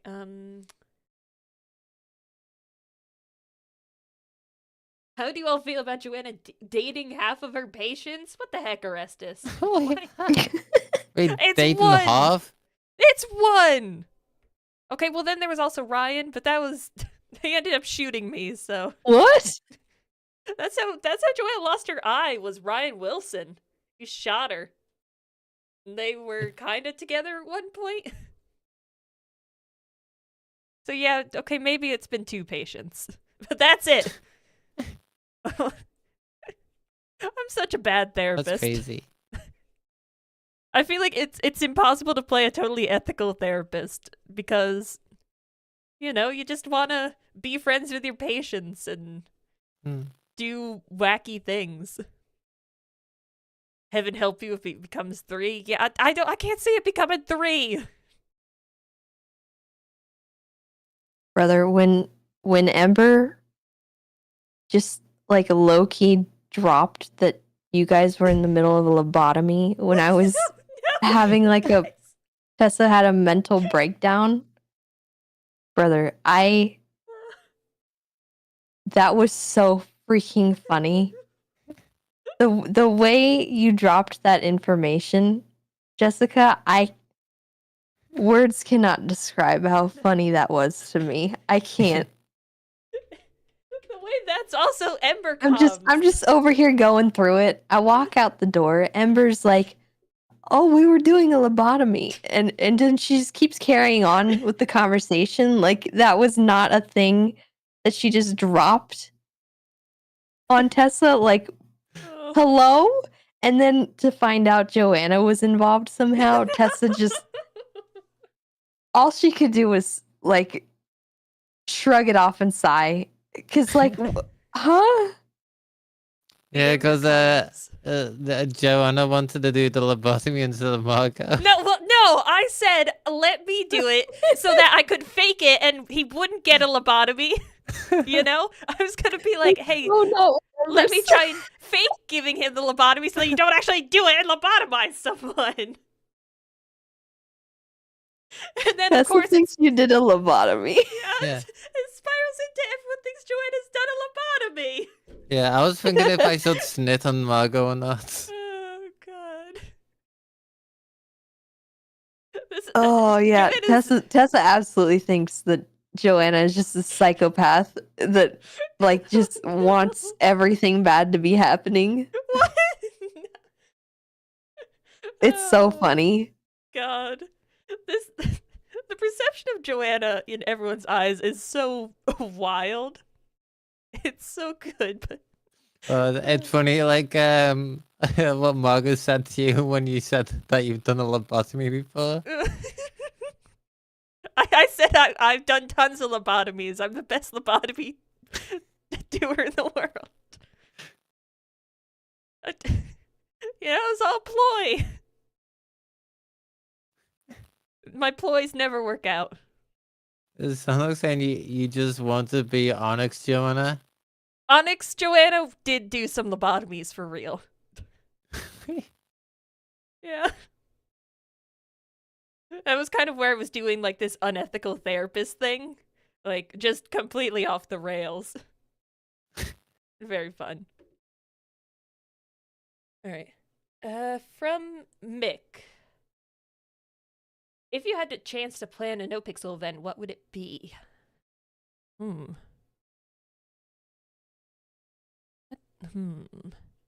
Planning events sounds hard. Even when I was trying to put together a little snowball fight with a Snug, that almost got derailed by the durags.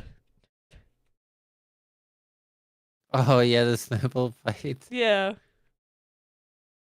But yeah. Oh, it was the Rags and the And oh, the who dumb else was- clowns. Dumbles, Payaso. Oh yeah, Dumbles. So, I had to look after Dumbo. What? There's What would- Dumbo's Payaso and there was one other. Dumbbox? Oh yeah, Dumbox. That wave was playing. What would Dumb Ember 'Cause- be? Because Chatty went to jail for like a long time, and then me and Wave was in visitation, and Wave asked me to pick up someone from apartments. God. So I did, thinking that Chatty was gonna still be in prison, but then Chatty woke up on Tumbles, Oh God. and then after a while, Pastor ended up. And like Pastor kept stabbing everyone. Makes me wonder what the dumb versions of our characters would be. What would dumb Tessa or dumb Joanna or dumb Ember be?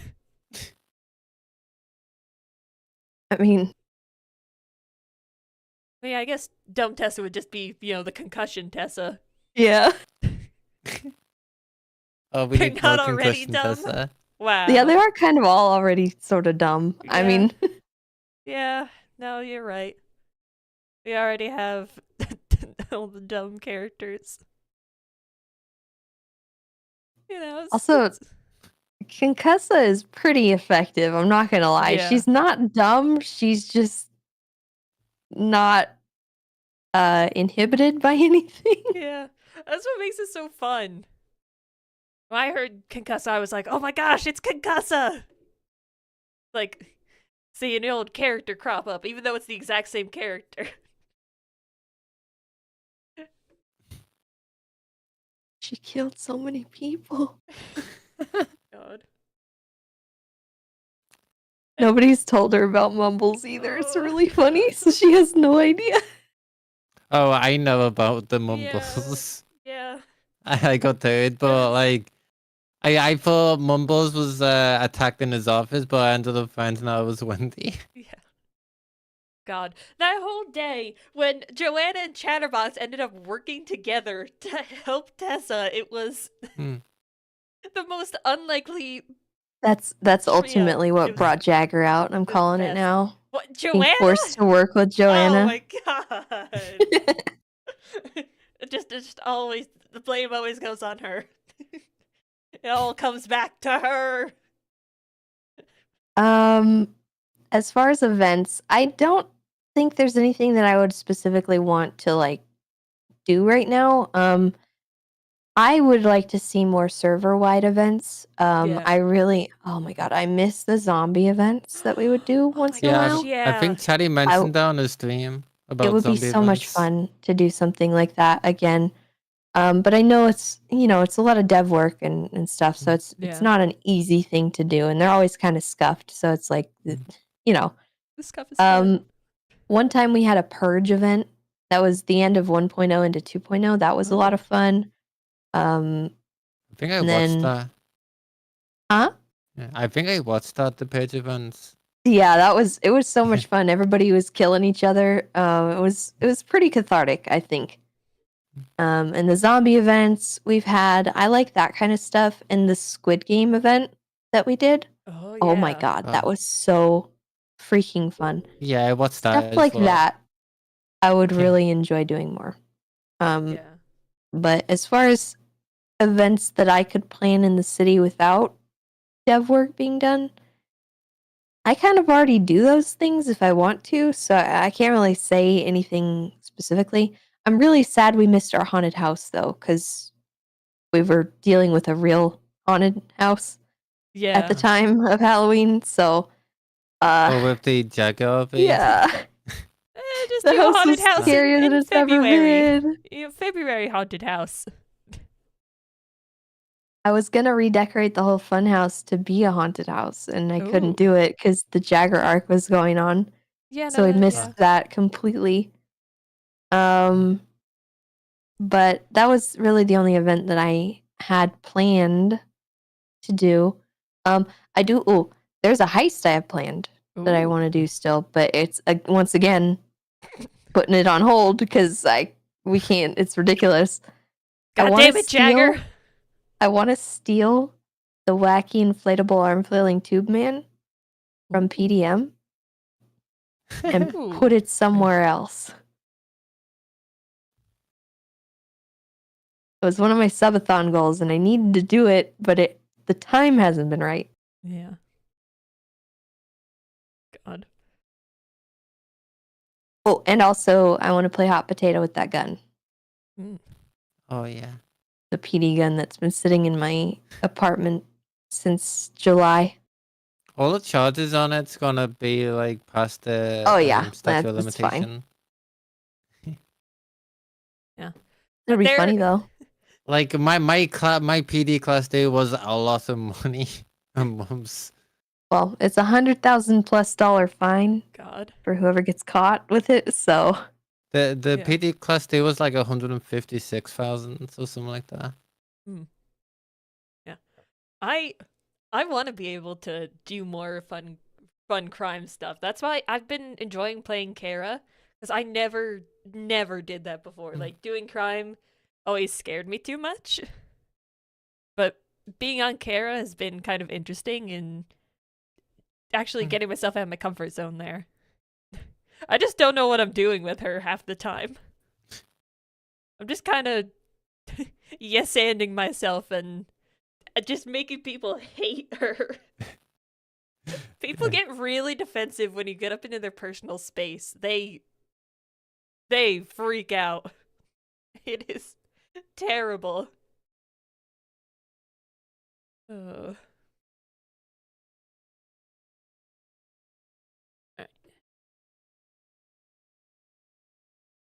Bestie room. Alright, Yeah. if you had to make a new group, who would be your top 5 picks? I assume that means for like being in your group, like who would be the wildest combination of characters? Oof. I think you'd have That's to choose. tough. Yeah. If I was gonna like put together a group, it'd have to be like, oh, a group from all different, groups and, making something weird and fun, like put together Cracky, James Randall. Who else is kind of wild?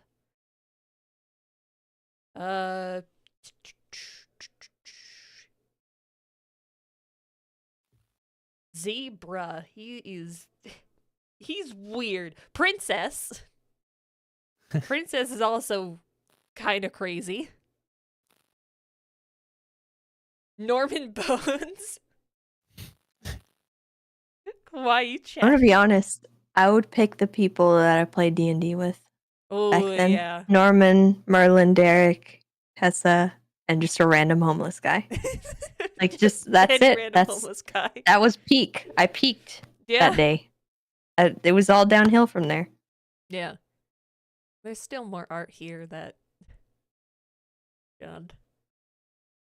It was truly peak. I even have Penny from when you were doing D&D. Oh my gosh, Penny. Penny, I I miss haven't her. played her in so long. Little chibi Penny. She was adorable. Penny exists? I don't know if Penny exists. I don't think she does. I don't think she's woken up once in all of 4.0. Little chibi Tessa.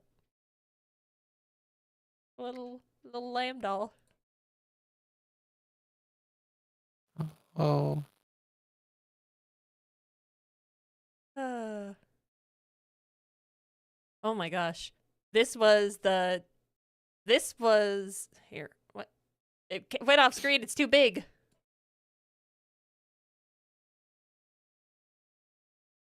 Rachel who? No. This one. If I can resize it, damn OBS. This was what I made when Tessa was going to get married. I was like, oh, what would her wedding dress look like?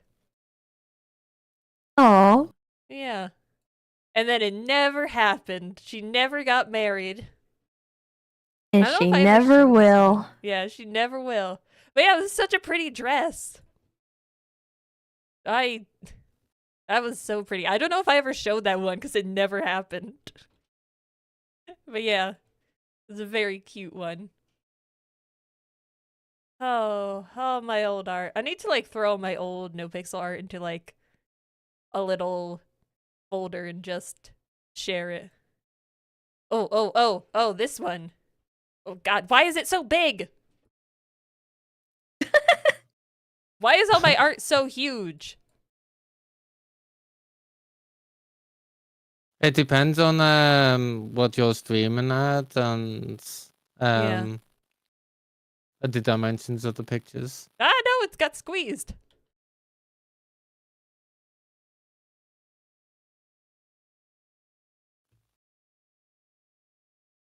This one was Tessa and Vivi in their Halloween costumes. It was very cute. Oh. Remember Vivi back in the old days? Oh man. Back in the old days. Look at that. The wolf and the caterpillar. Or was it centipede? I Yeah. forget. No, Centipede, yeah. Yeah, bleh. It's been too long. Yeah. Cute. Yeah. Oh. Oh, time flies by. Yeah. I have many old things here. Oh my god. I have the old date pixel stuff in here. Oh You man. remember that? Yeah. I don't know if chat remembers that. There's the logo. Because that was 2.0 and 3.0 thing. Was a bunch Oh, of that's so artists. cursed for me Yeah. now. I can't. Yeah, no, it's very cursed now. But it was so much fun. It was the old dating sim we put together. It was so dumb. I was the one that wrote the Tessa route. Oh my god, you're responsible? Yeah, I wrote it. Oh god. Yeah. It was I got before the it was on bad ending. server. But then you could date Tessa. So Well, not good. just Tessa. There was like Yeah, you how could many date. characters There in was like that? 5. There was I know I helped write the Kiki one on the second one. The Kiki, Chanel. Oh. Man, there was a ton there. I need to like go back and see it. If anyone's curious, oh no, you're giving a Oh link to no. it. Oh Oh no. no, that's bad. Oh no, no, don't bring it. No, I shouldn't have brought it up. Amber's been on a dating game and 3.0. Oh. Like I sent you the picture, Kobe. Yeah. Oh yeah. Tess is it's cute. celibate now, y'all. Yeah. Keep Play it in on mind. stream. I don't want to revisit this on stream. Oh my god. I think there's probably some people who, DNO. Oh god. Just nobody tell Benji that. Celibate gang, hell yeah. Oh my god. Oh. Yeah, people telling me about your unhinged phone call with Benji. Oh, I think That was so bad. This one's my favorite.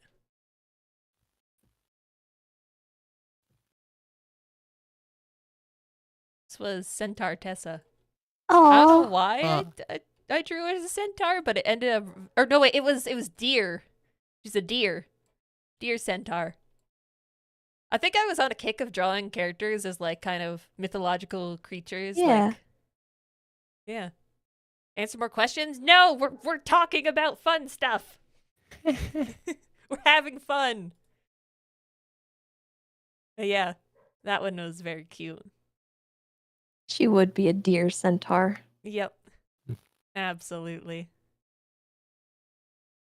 Those are the old days. The 2.0 days. With a lot of cursed memories. Yeah.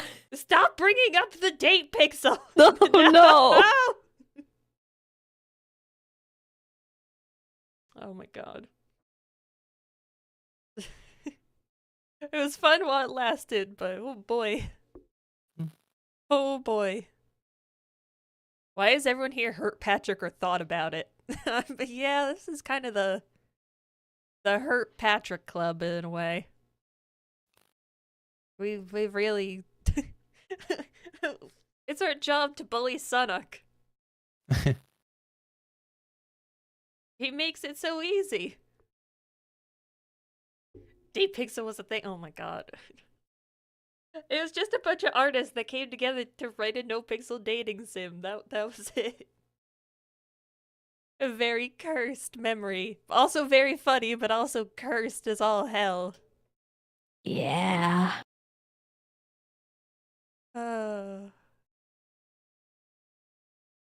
Yeah.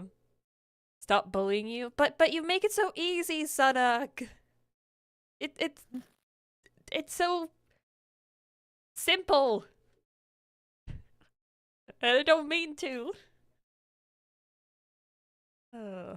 I think we got a few more questions.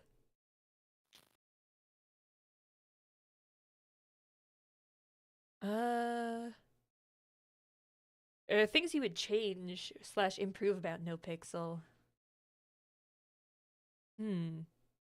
I also had a question on here that was, what do you want to add to NoPixel to improve it for everyone? A lot of the stuff 3.0 had. Yeah, I miss Like the storefronts. renting helicopters. Because that was fun even if you didn't have a license. Like the yeah. helicopter would go everywhere. I miss the storefronts now that I'm like selling these potions on Kara. The stupid potions. I think this. I kind of Oh, wish sorry. I missed those days. Although, but sometimes I feel like you look back on it with rose-tinted glasses and it wouldn't be the same if you brought it back now. You know? Kind of like classic. Yeah. But who knows? One of the things I would change is like there's like too many food places at the food courts. Hmm. Change some of the food places into like something else. So it's like an actual like food courts. Hmm. Because I've been to like food courts um in like the Liverpool town, and they have more than just they have like a few food places, but then they have like other things like the other sides. Yeah, but then so few of them are open at a time that Yeah, so if there's people only a few, starve. to be open more often, What they? because a lot of the food places don't open because other places are open. Oh, really? Yeah, that's one Huh. because yeah, I've overheard a lot of people talk about it. Like, oh, this other place that they're getting all the customers about to sort close up. That's I didn't know that. Strange. I'm gonna go with the little pants. I Yeah. can't. They're so cute. I'm gonna add a little yellow stitching on them. I gotta work on the head. Ah. The head always takes forever to work up, so I wanted to throw on the outfit just to show. So right now, headless Tessa.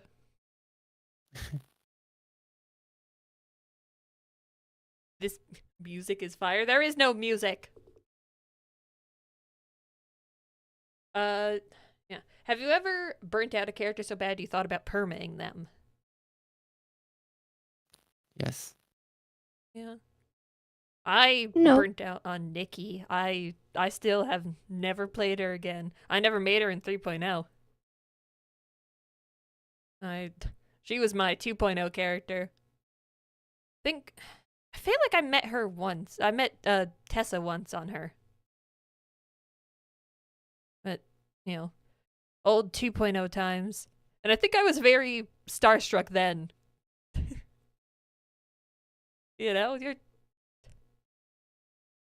It's you ever feel weird about being a person that, someone could be starstruck about? I mean, I don't know. In a way, I kind of feel bad. Like, I don't. I get told a lot that I'm intimidating, and I hate that because I don't try to be. And I feel like there's kind of that in play as well sometimes. Like, maybe I feel like I'm unapproachable or something. And so like there's maybe people who have wanted to roleplay with me that haven't just because they're scared or they're starstruck, I guess, in that way. Yeah. And I don't know. It is weird feeling sometimes to hear that. But I mean, I'm glad that we do roleplay, Yeah. I think it's easy to get caught up in your own head, like, when you're RPing with someone who has a ton of experience, and has cool storylines going on that you know about, and Meanwhile, I'm just over here like a potato. I don't know what I'm doing. I'm still just kind of like vibing and yeah. and I don't even realize that people are feeling this way when I'm just interacting with them. It's just I don't know. Yeah. It's yeah. I feel like a lot of the people from like 1.0, like, people have called me an OG before. I feel like they would call you like OG at this point. They just call me old. Yeah. But even now, I feel like when I say I joined in on 2.0, people are like, "Oh my gosh, you did?" I'm like, "Yeah, what? That doesn't feel old to me." The 1.0 people are old to me. No. Yeah, I mean, I only started on NoPixel when I was 19, so yeah, it's I definitely got in on it early. Ouch! No, you're not actually old. I swear. I swear. I'm so old now. No.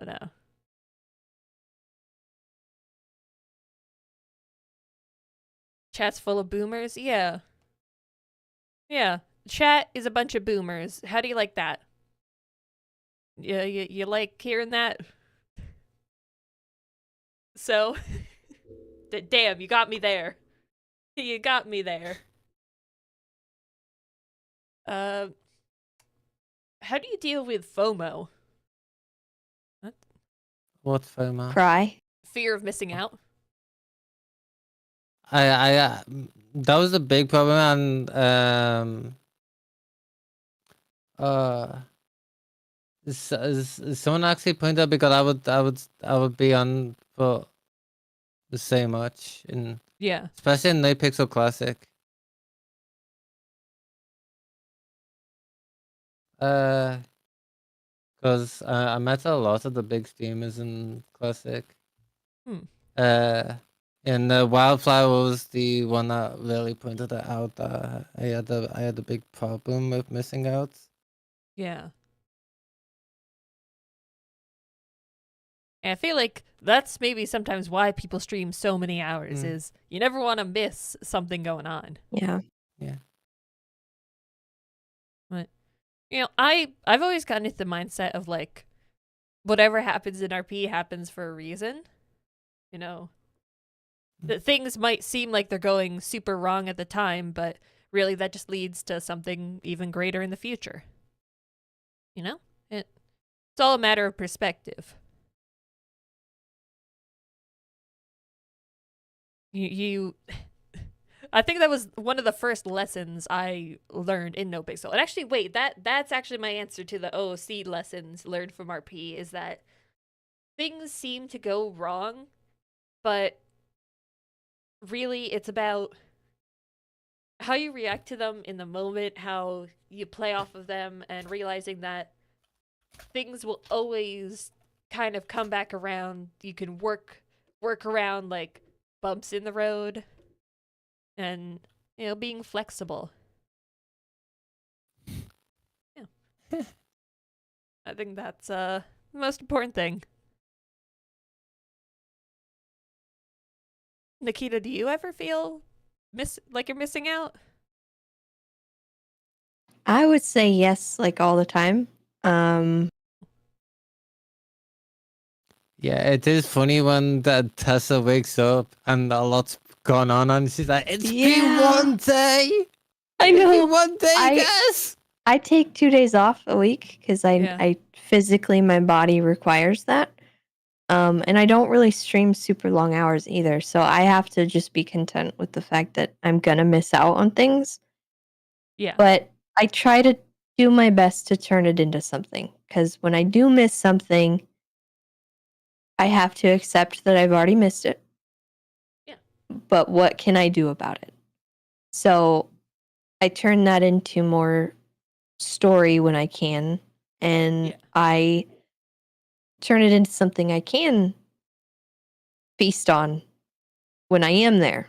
So it's a delicate thing to balance, unfortunately, because like it's for me, it's like a physical thing. I can't be around more than I already am. Like it's very hard for me, and if I am, it becomes a detriment to my health. So I've had to kind of come to terms with that, unfortunately, and it sucks, but I make it work. And I think it is funny sometimes, like when I do wake up on Tessa and it's just immediately I get a phone call. There was one the other day. Oh my God. Tessa was having like a existential crisis because, she's just been stressed and whatnot. She just got done driving down from her house to, what is it? The apartments. And the first thing she does is get a phone call from Osvaldo saying, hey, no. Everything's going great. We're all doing great. Nothing bad's happened. It's all good. You don't have to worry. Meanwhile, the first thing she encountered on her way down was a guy that had an encounter with Ember from the prison. He was hitchhiking from the prison. It was his first freaking day, and he'd had an encounter with Ember. And Like that just immediately it ticked a box that set Tessa spiraling a little bit. And as soon as Osvaldo reassured her that nothing bad was going on, Chatterbox walks up to her out of nowhere and says, Ember has an assault rifle. And just the hilarity of the timing, you cannot make some of this stuff up because it just role play happens Roleplay. sometimes, and it's the thing that makes me love it so much. It makes me love the clowns because there's always some weird, wacky thing going on. There's always something funny or stressful, but also fun to interact with all the same. Like that was a definite Tessa, what do you mean moment, because oh my god, it was so funny. The timing of Osvaldo saying, everything's fine, nothing bad happened while you were away. And meanwhile, Tessa knows something bad did happen. And then for Chatterbox to immediately confirm it to her, it's just the chef's kiss. Yeah. Like, it never stops for Tessa. And that's how I avoid FOMO because, I mean, while I do miss out, I still get somehow pulled into something horrible, and it just the snowball effect just continues perpetually. That's great.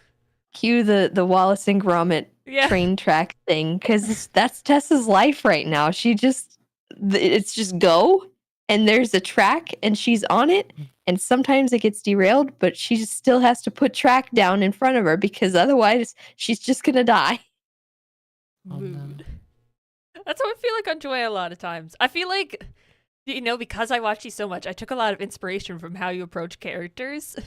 And I think that it feels very similar of characters that just have to watch as everything falls apart.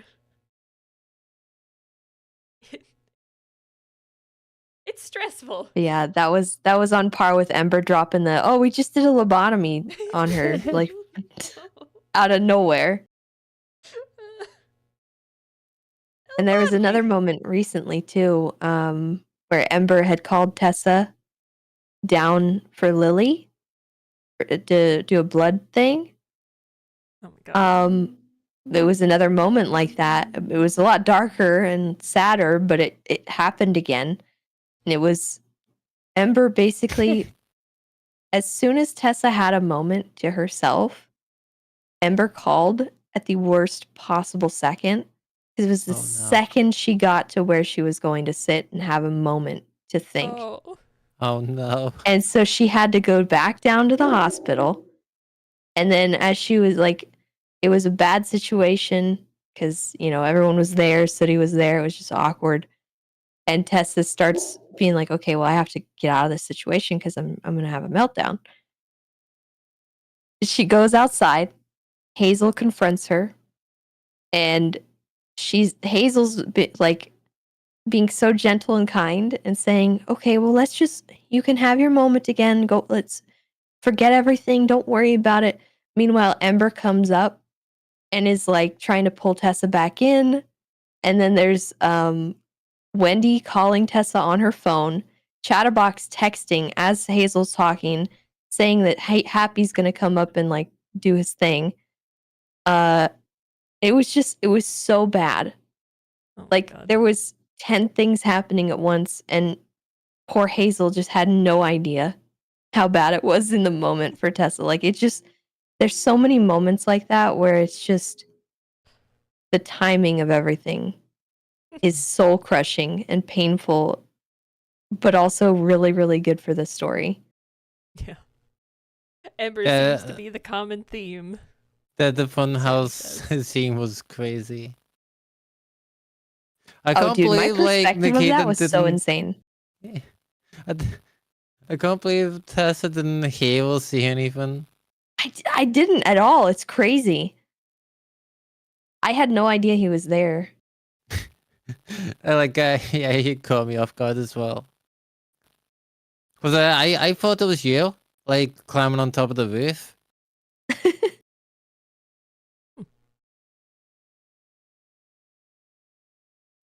I don't know. Something about timing in roleplay just It's always you perfect.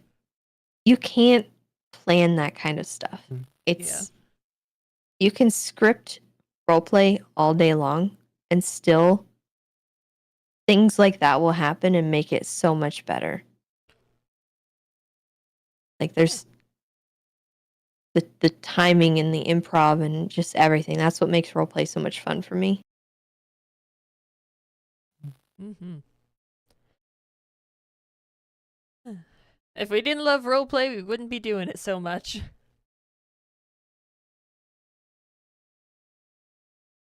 Yeah. Wouldn't be. The arc that I wanted to do was Ember's circus comes around. Ooh. Oh God. God. But I I would have to get up probably for a need minute. I will be a few right people. back. Yeah. Uh, That sounds. I feel like you've mentioned that before.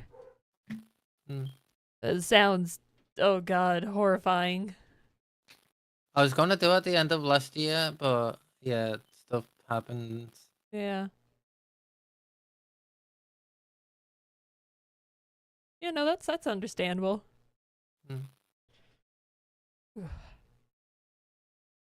My arm is starting to hurt. We're crocheting so much.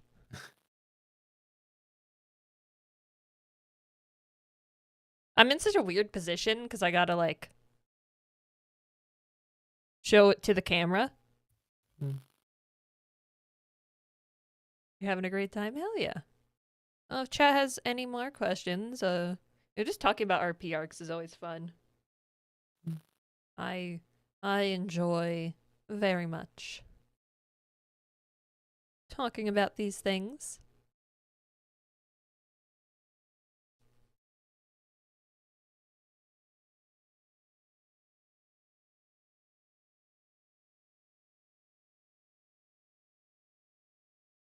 There were definitely a lot of them written down, Storms.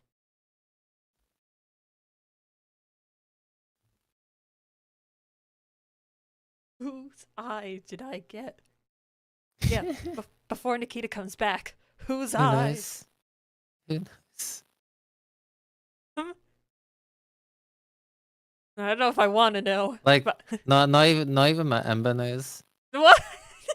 You told me it wasn't unethically sourced and you don't even know? My Margaret just gave Ember a random eye. Oh, well, if it's Marco that did it, it's definitely unethically sourced. Margaret has so many body parts. Oh, God. What the hell is going on with Marco? Why Like, is... she has arms. Like, she has people's arms.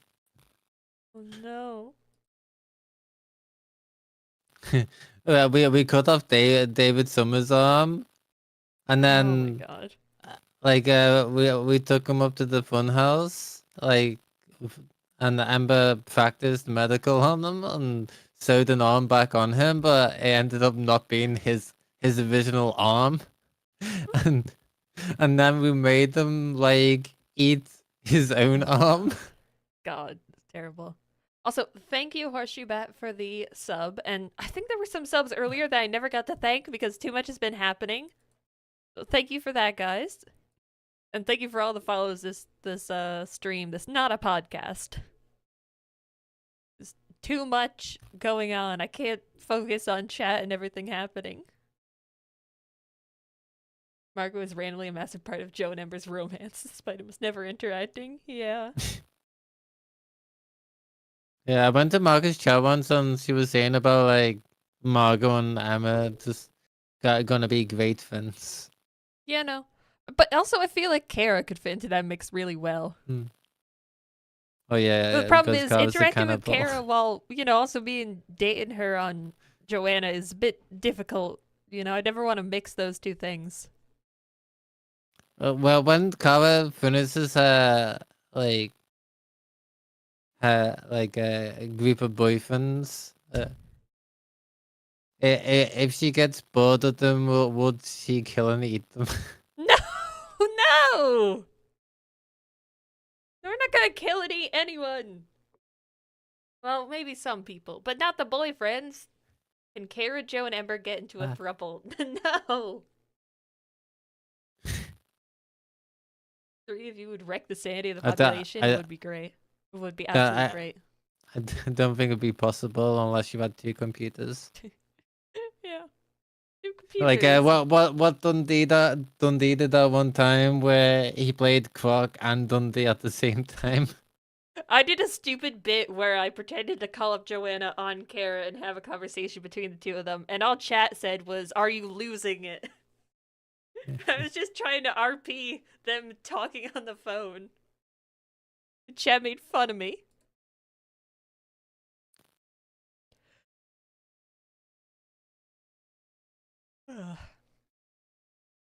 Yeah, and then eventually we'll have Kara's brothers come into town.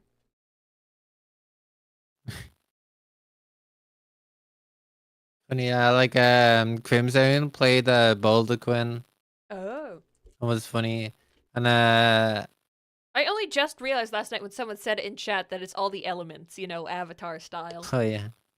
Well, we have no wind though. We have no wind. You have no we wind? were gonna have a Zephyr Quinn. I mean, we're gonna get, I think, Charlotte to play. I think it was. Oh. Wait, what's Don't think I've Charlotte? having. Charlotte Misfits or Oh, really? Charlotte Spades. Oh. There's too many Charlottes on the server, okay? Oh. There's so many of them. Hmm. And Selena first played Wave Queen.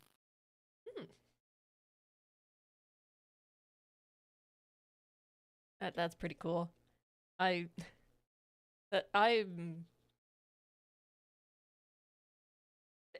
the way that Ember was reciting off the family tree last night just got me like, oh my god. Because Joanna's family tree is so small. Oh. Well, Ember did get adopted in 3.0. Yeah. Joanna never got adopted. Surprisingly, I somehow skipped over all of that. I know, like Pete wanted Amber to join the family. All right, sorry about that.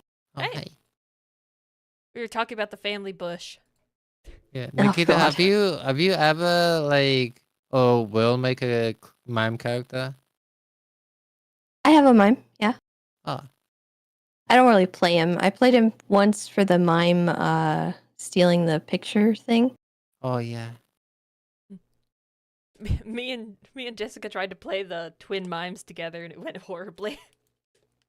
Hey, we got Chatterbox down. Yeah. Well, what did you think of my Tessa mime? I'm glad she's dead. Good Yeah. one. Although I'm sad that nothing came of it. Nobody followed up on it. You just keep Well, wanting Tessa to get caught. I have perma conditions for the mime, and the perma condition for the Tessa mime was for Tessa to stab her with 2 knives. Oh. And I had another mime, and the perma conditions was that mime was for Chatty or Osvaldo to kill. You tilted me so bad that day. I was so mad. Oh, the knife The stabbing. stun lock. I was so mad. You can do it to anyone though, because the knives are know. like really fast at stabbing, and you can just stun lock someone. I felt bad, but I wouldn't have done it if you used your knife, because you ended up using a wrench. Tyrion Neal says, I have a backstory for twin serial killers based on Jack and Jill. I had an idea for a serial killer once back in 3.0 I never got to do, but I feel like would have been so funny. Would have been like this obsessive fangirl that's like really into the music artists in the city and like would write really bad fan fiction about them and leave clues in it. Like really bad self-insert stuff. Such Yeah. a funny idea. You can't really play serial killers Yeah, without no. admin approval, and you need to like write the whole thing. And Yeah. Yeah. Yeah, that was my one idea. I was like, man, it would be fun to do. And then I never did it. Do you I guys miss ever have playing Stacy. Yeah, do you guys ever have ideas that you're like, that'd be fun to do and then never did? Yeah. Yeah. I have many, actually. A lot of things get left on the cutting room floor. I had I had a character called Carmen Santos, I think. Oh. It was supposed to be like Carmen Sandiego. And she was supposed to be a character that was like mysterious, and she had the big red hat and the red outfit, the red trench coat and stuff, like Carmen Sandiego. And I just couldn't think of like a really proper way to bring her into the city outside of just having her be a normal character. Because I wanted her to have like a fun like idea behind her, like people would have to like look for her and she would be like this quest giver kind of character, but I couldn't really think of anything and I was like not creatively there for it, so I just never did it. Yeah. There was a character Oh. I made that I could never get off the ground was Amelia Bedelia, and no one ever picked up on the fact on the fact that she was the storybook character and took that to their advantage. I figured everyone would. I'm sure you do. You guys even know who Amelia Bedelia is? No. No. Isn't that from like a kids thing? Yeah, she takes everything literally. No one ever picked up on it that she takes everything literally. I think because there's too many characters already like that. Yeah. It's just too normal in the Yeah. city. Oh god. Yeah. There's so many characters that do that. Did you ever see Banana Duck Serial Killer? Like, he Oh. did it so Oh, well. I hate him. I hate him so much. What? Because he RP'd with someone else doing the serial killer. Like, I forgot who she was. But like, His name was Jimmy Limbs, and I hate Yeah, him. Jimmy Limbs. I hate him. Oh. He stalked Tessa a lot. It was awful. It was so good. I was so invested in Banana Duck Serial Killer RP, and they made like an effigy in the apartments. No. But yeah, One time I drove by him like eating a person. It was so bad. Yeah, he was like more like controlling over her as well, and getting her to like do stuff. Chat is talking about Bird serial killer Joe Goldberg. Yeah, Joe. Good old Joe. Yeah. Back last year, when I everyone would like to was do trying another to serial killer. Back last year, when everyone was trying to make a connection between Joanna and Joe Goldberg because their names are kind of similar. So stupid. So crazy. Maybe if he didn't choose a character from a book published in 1963, you'd gotten people's attention. Wow. Wow. Listen, I think Amelia Bedelia is cool. Well, yeah, I don't think it was Jimmy Limsnick either. I was gone. It wasn't? Gone. I need to find this now. No, it was another serial killer that he did. It wasn't. Yeah, it wasn't Jimmy Limbs. It was a different serial killer that Banana Duck did. Yeah.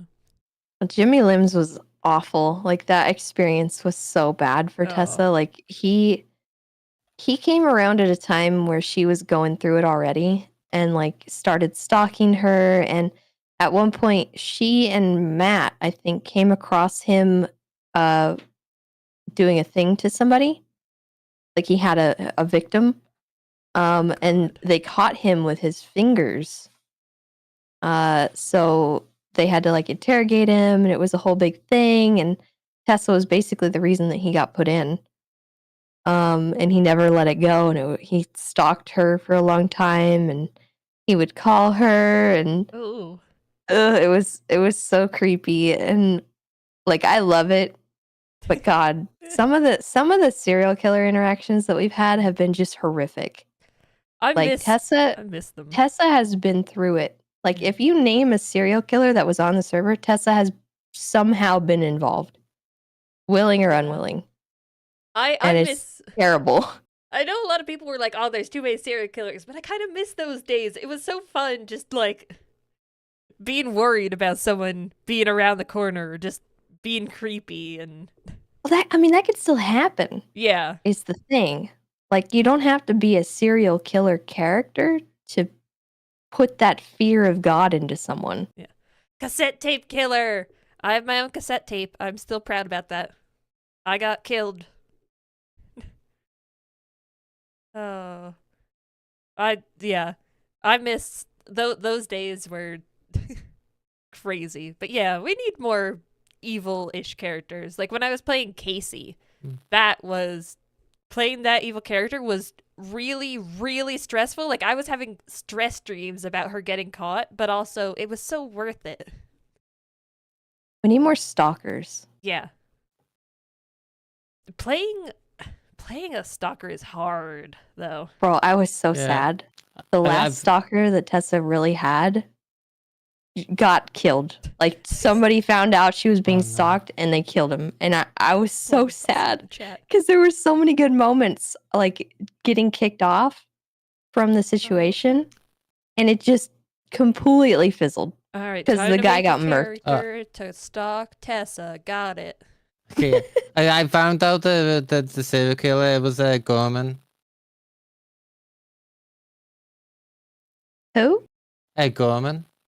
Gorman? Yes. I don't think I've heard I that don't name. remember that one. Gwen and Gorman. He played it while Jimmy Limbs was in prison for life. Hmm. It was like over a year ago. Too many things happen in RP. It's hard to keep track of everything. It was around the time Classic was around. Oh. I don't think I interacted with this character. So like April, May. Yeah, he did like there's like 5, 6, 7, 8, 9, 10, 11. He made so many videos. Like at least 11 videos of Gwen and Gorman.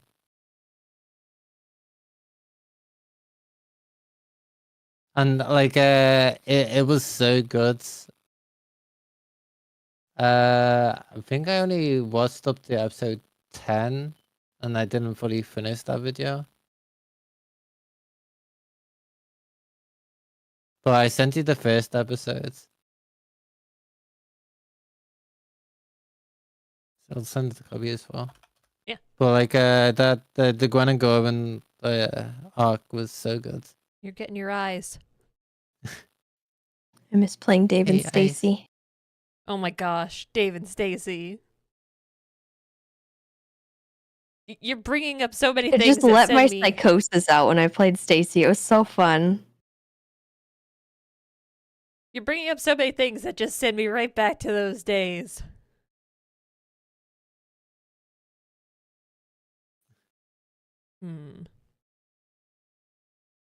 Yeah, I know when Ben was stalking people, I think he mentioned that he was DMing them to make sure it was okay. I have had people do welfare checks on me after roleplay before, and I appreciate it because it's so unsettling to have someone do that to you. Yeah. But it's so much fun.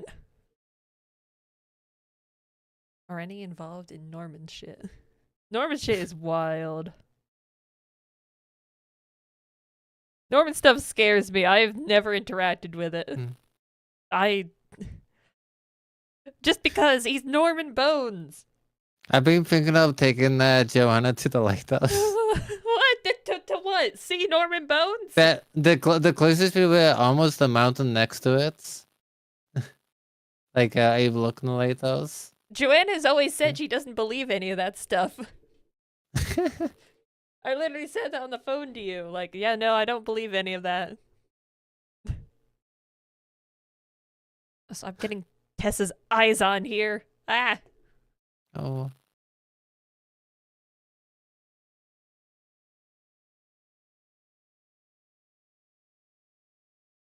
She's so cute. It's very violent getting these eyes on.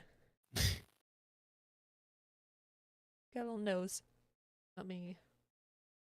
Gotta get that on. Oh my god, the nose. I can't. I think I'm just gonna end up making all of the clowns at this point. Hmm. I don't know how I'm gonna give them to people. I gave all the ones at TwitchCon, but it is difficult when you aren't in person. You can't give it to them. Yeah, I really want to go to the next TwitchCon. You should. I'm going. Hmm. It's very, very fun. It was one of the best experiences I've had, at least. I think it was worth it. Even if it was across the whole country. You know? Being able to... Being there and seeing, like, everybody at the clown booth was surreal. I think that was the wildest thing. Did you experience anything like that at TwitchCon, Nikita, when you went? Yeah, I think so. Just for me, that moment, I think the surreal moment that I had was when I met with Milton. Oh yeah. Because that was just like, man, this is cool, you know. And if you've never been in person with Milton Pike, like he has this aura that I can't really explain to people. When he had his little meetup at one of the bars, it was just really interesting seeing all the people just gravitate to him. Yeah. Because he had this inexplicable aura, and he's exactly the same in real life as he is on his stream, and that to me was crazy because like I'm a little different, I think, on my stream than I am IRL because I'm a lot more introverted. Yeah. But he was exactly as I expected him to be, and it was so cool just being there and seeing all those people like sitting in a circle around him, just completely captivated by this person. And I was right there with him, and I got to sit by him, and I was like, this is so cool, you know? I don't know.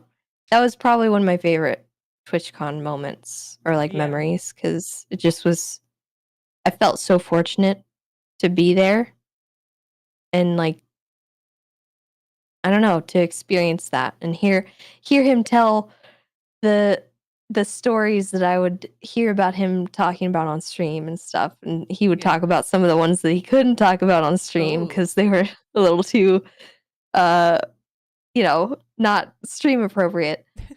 But like I don't know. I would love to meet him. He sounds like such a blast. Does Tessa have any makeup explain around her eyes? Yeah. Yeah, She's the got the blue. same as Chatterbox. Okay. Yeah. It's her makeup is basically Chatterbox's mask. Cute. So she's got the blue eyeshadow and then the red lipstick. Yeah.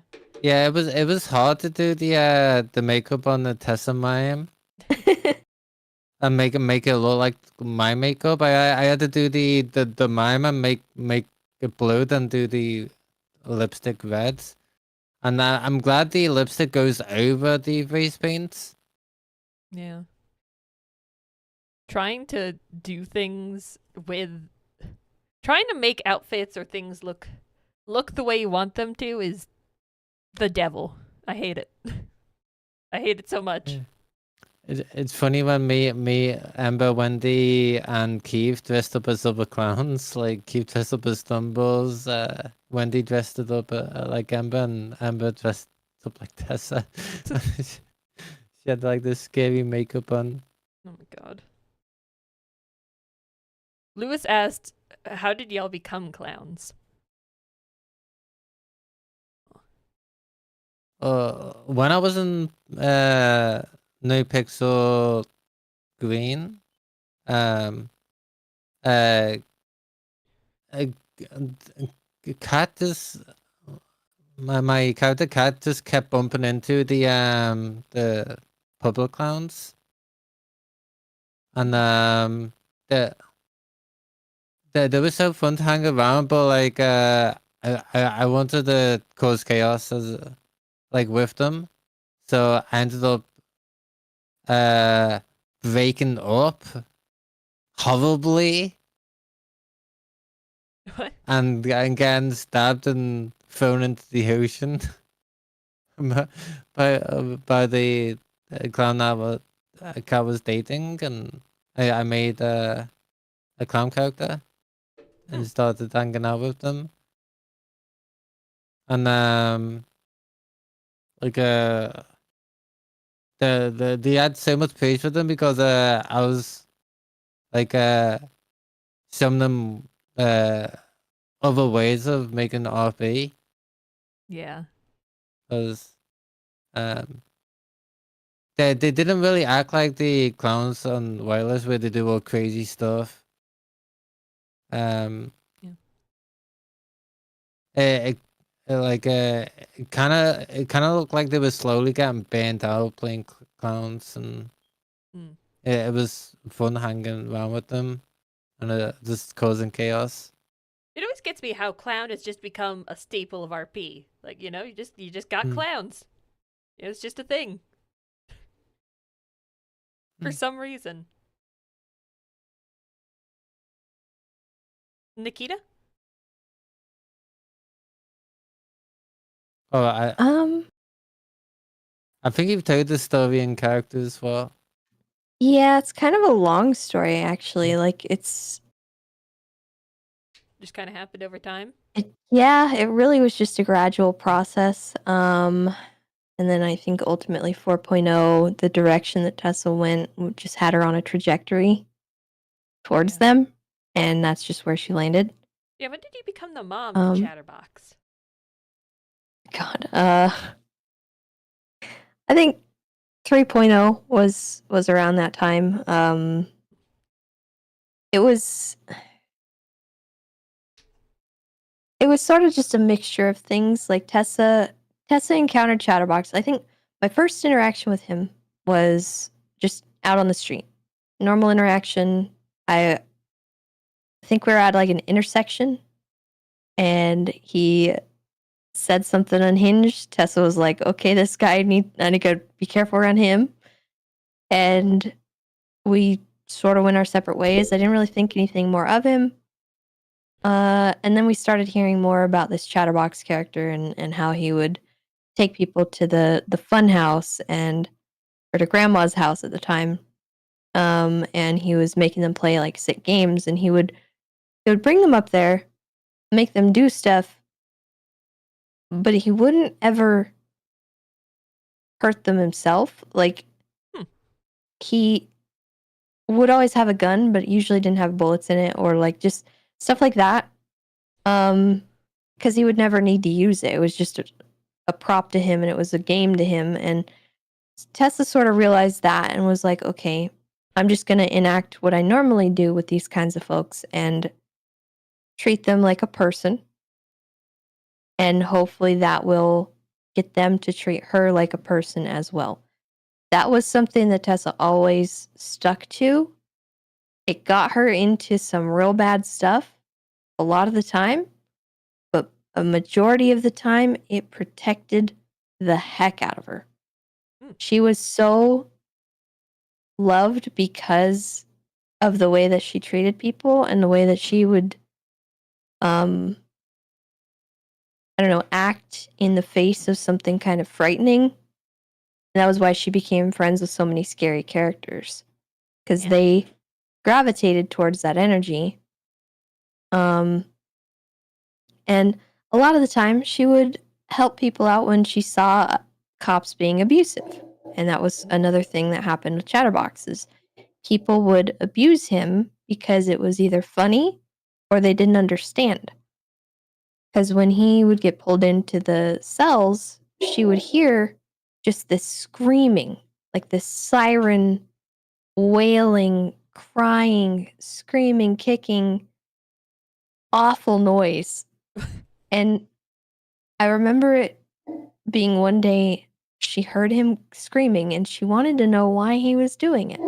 So she went and she asked him, and he told her. And she moved him from the small cell to the big cell. And just like that, quiet. Oh. So, stuff like that is what was formative in their relationship.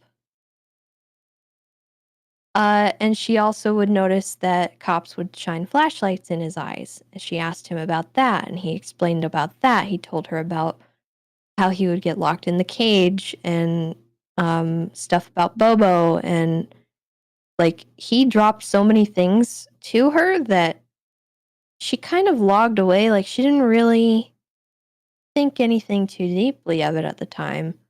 But it was all stuff that, you know, formed an opinion for her of him that he was misunderstood. He took things very literally. He didn't understand figures of speech. And people would abuse that about him. Or they didn't understand that about him and they didn't care to get to know him because he was just this psycho killer clown, you know? And to Tessa, it was like, okay, well, this is a person that has severe problems with some of this stuff that maybe if we can fix it or alleviate it, he will not then turn on us and maybe he will come to us for help. And this can be it can be something. So over time, she would turn off the flash on the camera when he would get processed because that was a source of screaming. She would move him to the big cell whenever he was screaming. She would stop cops from shining flashlights at him. She would threaten to tase cops that were being overly aggressive, you know, like little things in the day to day led to Chatterbox always coming to her for help. And he would call her and he would snitch on people doing certain things and he would help her out here and there. And it was just this back and forth of them helping each other that led to a relationship that eventually somebody down the line said that she was like Clown Mom. And it stuck.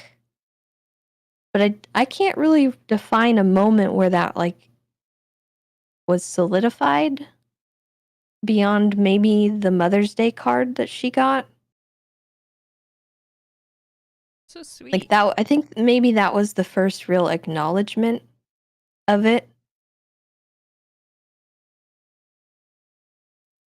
But I can't really pinpoint an actual moment that I can recall. It was just a bunch of little small moments that led to that. And he put that into the world. She didn't force him into that ever. Stop being And I so thought that was cute. really sweet. Like, yeah, it was cute. It was really sweet. And you know, she there was one point I think she told him she's gonna put it on her fridge, and he said, "Don't eat it," Oh. because he thought she was gonna eat it. I don't know. He just it was a thing that happened over time, and then you know, Tessa wasn't really a clown, but she was kind of the clown cop because whenever the cops would interact with the clowns, she would help them and prevent Ripley from being a psycho. But she was also kind of a foil for Ripley. So, like, she wouldn't stop Ripley entirely because that would have been stupid for the roleplay. Because, like, Yeah. if you put your foot in the door and you act like a doorstop, there's no more open door. Like, you can't get roleplay out of that. It's not fun. So there were times when Tessa would see that Chatterbox was doing something that he knew was wrong, that she would let him intentionally put the stick in his little proverbial bicycle wheel and let him fall because he needs to learn. And sometimes she would let Ripley do things to Chatty if he needed to learn a lesson out of it. But she would intervene if it went too far, right?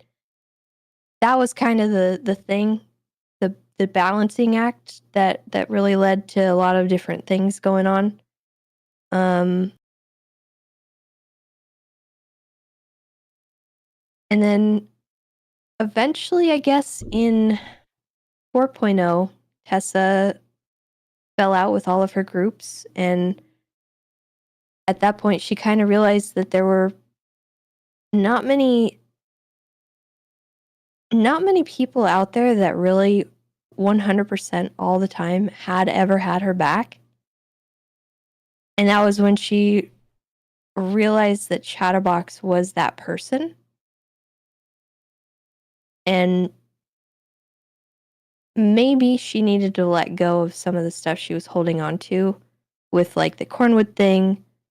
Because she also realized around that time that the police were not equipped for somebody like her. And so she needed to like find something else to do with her time. Because if the police couldn't handle her, that like there wasn't really many other options. Yeah. So if she wasn't going to get a response doing what she did with Cornwood, she was going to get one being extremely blatant with the clowns. And she wanted to get to know a lot of the clowns too, because she didn't really know anyone beyond Kirk and Chatty either. And so I decided that would be a good direction for Tess to go, and I went that way. And I had kind of an open invitation to the clowns from Chatterbox, like from a long time ago, and I'd actually planned on making Chatterbox's sister like a blood relative. Oh. And we'd actually talked about it somewhat extensively, and I just never went through with it. But Well, thank I goodness you felt did. at the time, yeah, kind of thank goodness.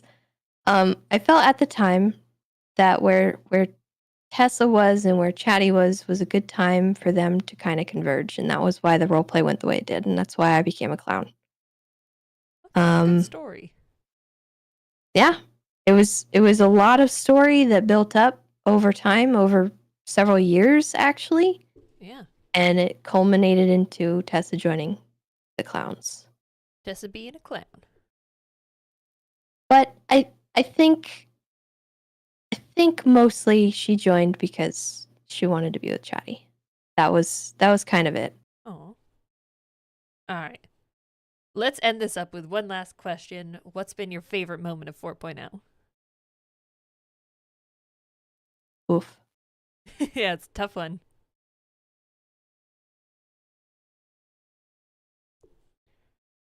I really like when Valkyrie was around. Yeah. Doing her little interrogation evaluation thing was so much fun, and everything that came after it, with Chatterbox just blaming me a bajillion %. Wild. Because the whole Bonbon started when Bonbon accidentally lobotomed Amber, and then Chatterbox set up Bonbon, and Amber ended up getting her revenge. And then like Bonbon went on his whole thing, and then leaving the clowns, and then going to BBMC and attacking like me hiccups and that.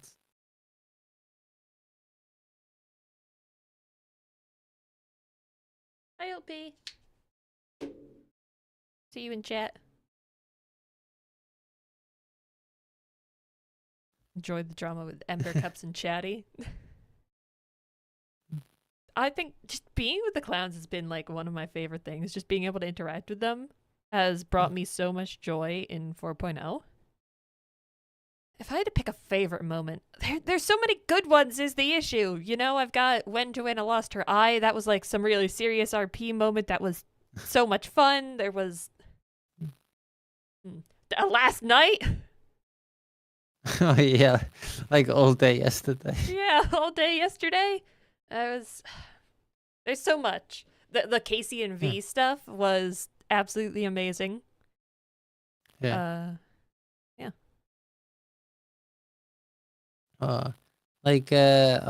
Hazel was really kind to Amber yesterday, even though she ended up ditching us. And just left Amber with gangbangers. But like, and Amber ended up doing robbing up Lito Bank, and then doing an S class police beast. LB! LB. Hey, how's it Hey. going? Good. Good to see you here. I just overheard you guys mentioning your favorite moments. Mm-hmm. I was gonna wait. I'll wait, but No, I yeah. definitely have one to share. I don't have Ooh. 3.0, but definitely 4.0. Yeah. Go for it. It's Yeah. Oh, okay, my think- bad. I thought What, no, I thought someone. did you want to go? I mean, I'll make mine quick. I mean, I have like a small amount of like really favorite things, but like I've enjoyed pretty much the whole story for 4.0. Like Tessa's had so much development throughout. Yeah. I think the pivotal moments are what I enjoy the most, like the Cornwood thing, obviously, for me. Tessa, the first arrest that she'd ever been a part of, like the first time she ever went to jail. That particular chase was a lot of fun. There was a chase with Scruffy that I enjoyed. I think when everyone was at TwitchCon, that was a really fun moment, and because I was just vibing. That was before everything went crazy. Yeah. And we had a Something ton of broke fun. at I was TwitchCon. with Jessica a lot during that time too, and we had that moment where we were dressing like each other. That was fun. I don't know, just the small stuff for me has been a lot of a blast. Aw. Plus some of the bigger pivotal things, like with the whole Jagger arc, like that whole thing God. was, for me, that was pretty great. Stressful as heck, but amazing. It's always Um, wild how that happened right after TwitchCon. Everyone is like, what did they plan? What did they plan? And we didn't do anything. yeah. And then I think lastly, one of the recent chases that we had, I don't even remember. It was all the chases that we have had that have been just like car swap after car swap after car swap, and the cops just kind of keep letting it happen because it's just so much fun. I'm having so much fun with that kind of stuff right now, and I hope everyone else is too. But that, for me, that's kind of my favorite stuff so far. It's funny when you and Cakes head up Ember and stumbles. Oh, God, I feel so bad. But yeah, LP, go ahead. Oh, so my favorite moment by far, and this is gonna sound kind of like extra or long, if you will, because it extends past even just like a moment that happened in roleplay, right? So are you guys familiar with it's Zach, I believe is his Twitch name, and he normally plays a character named Andy, who is like very persuasive and narcissistic as a character, right? Is he a doctor? He was, yes. I think I know who you're talking about. And then he got booted from being a doctor because he like put a frog, like surgically attach a frog to somebody's back to Oh see my if it would like God. help them with their vision, which it What? didn't. Yeah. He's a great character, by the way. Amazing character. He's still technically he's a doctor, but he's not like at the hospital. Like he's got a van and stuff like Oh that. my God. But he mostly goes on purple these days. But anyway, what was it? The DOC Andy? yes. Oh, Um, oh yeah. He was involved before the whole Ava mime stuff. okay, yeah. Great guy, awesome character. Just breathes a lot of life into him. Andy Fisher, that's the last Yeah. name. But anyway, he like randomly raids me one day, right after we were like role playing or whatever, and we get to talking about just like role play, how we got into it, what just random side conversation, right? And I share with him that what inspired me to even get back into 4.0 was I actually was watching another streamer. This guy, the streamer name is Baked Fresh, randomly found a stream, and he happens to play a character named Stuart Popsocket or Nightwolf, Stuart Nightwolf. He's got like 2 different aliases. And anyway, he like really inspired me to like attempt role play again because I tried 3.0 for like 2 weeks and I thought I was ass. So I just stopped.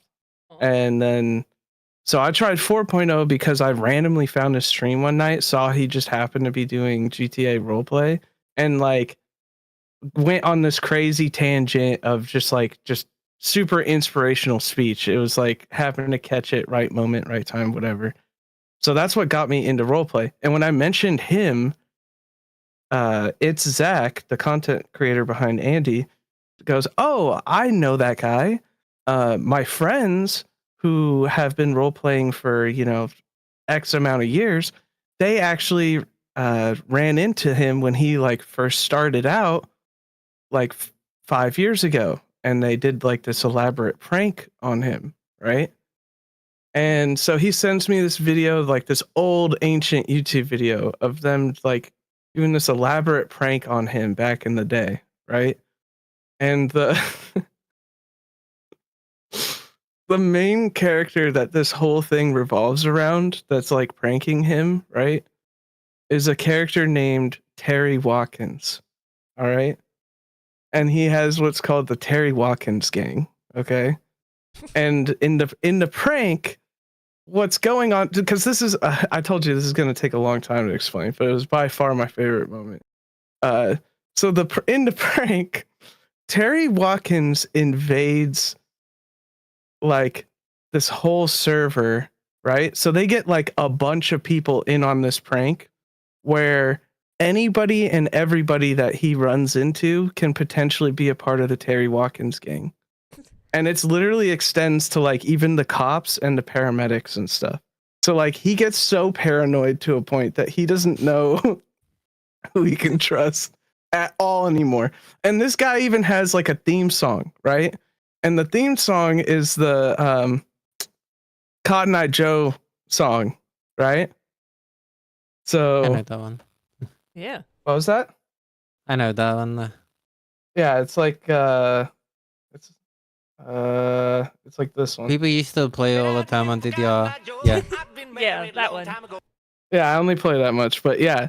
So anyway, that's important. Anyway. So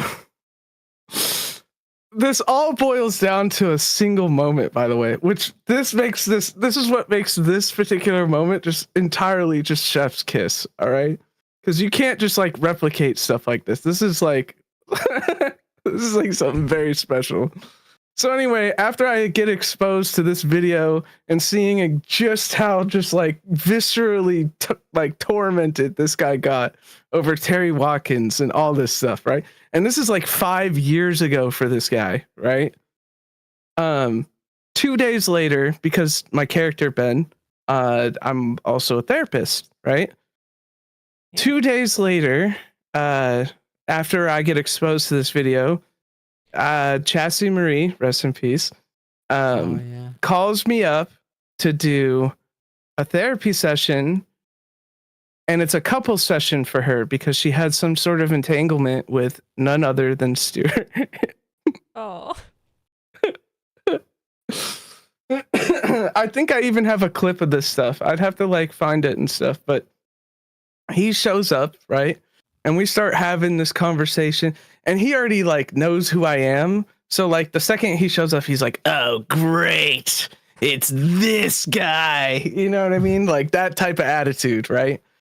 And like basically as he's like trying to punk me along, I eventually just pull him aside and I'm like, "Hey man, you can't just like behave like this in public.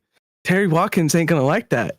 And he immediately just like, because I tried to keep the conversation going. Like I just say that and just casually keep schmooving, right? But he won't let it go. He's like, "Wait a second, what did you just say?" It's like at this point he's like, "What did you say?" And I'm like, what are you talking about?" He's like, did you just mention someone's name?" And I was like, "Whose name? Now you're just sounding crazy." You know what I mean? Like I'm totally gaslighting him, right? Oh my god. So then at this point, he's like threatening me. He's like calling me just real profane names, whatever.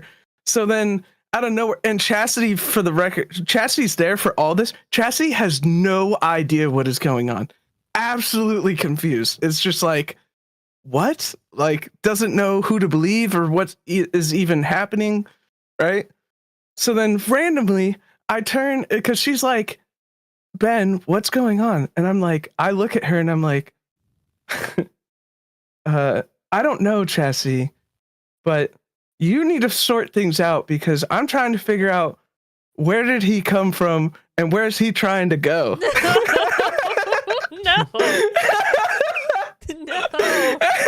And I'm saying this as he's like insulting me still, right? So as I'm saying that, and I turn and look at him and I start about to say the rest of the words, he immediately, without even skipping, he goes, "Oh shit," and just dips out, gets in his car, drives the fuck off. Oh my god. Like, That's so good. yeah. And then right before Storm, I called him on the phone and he answers, but only because his character's been experiencing a bug in NoPixel where no matter what he does, his phone will never like show who's calling. Oh. So he picks up. So yeah, some kind of weird thing going on for him. But he picks up the phone right before Storm, and he's like calling me some kind of sick fuck. He's like, "I don't know who the fuck." He's like trying to figure out like how I know about Terry Watkins, right? And he's just like, "I don't know who the fuck you think you are," like, you know, that type of like creeped out, right? And in the middle of us talking, I'm like, "Hang on, I think I'm getting another call." And as soon as I say that, that's when I do this.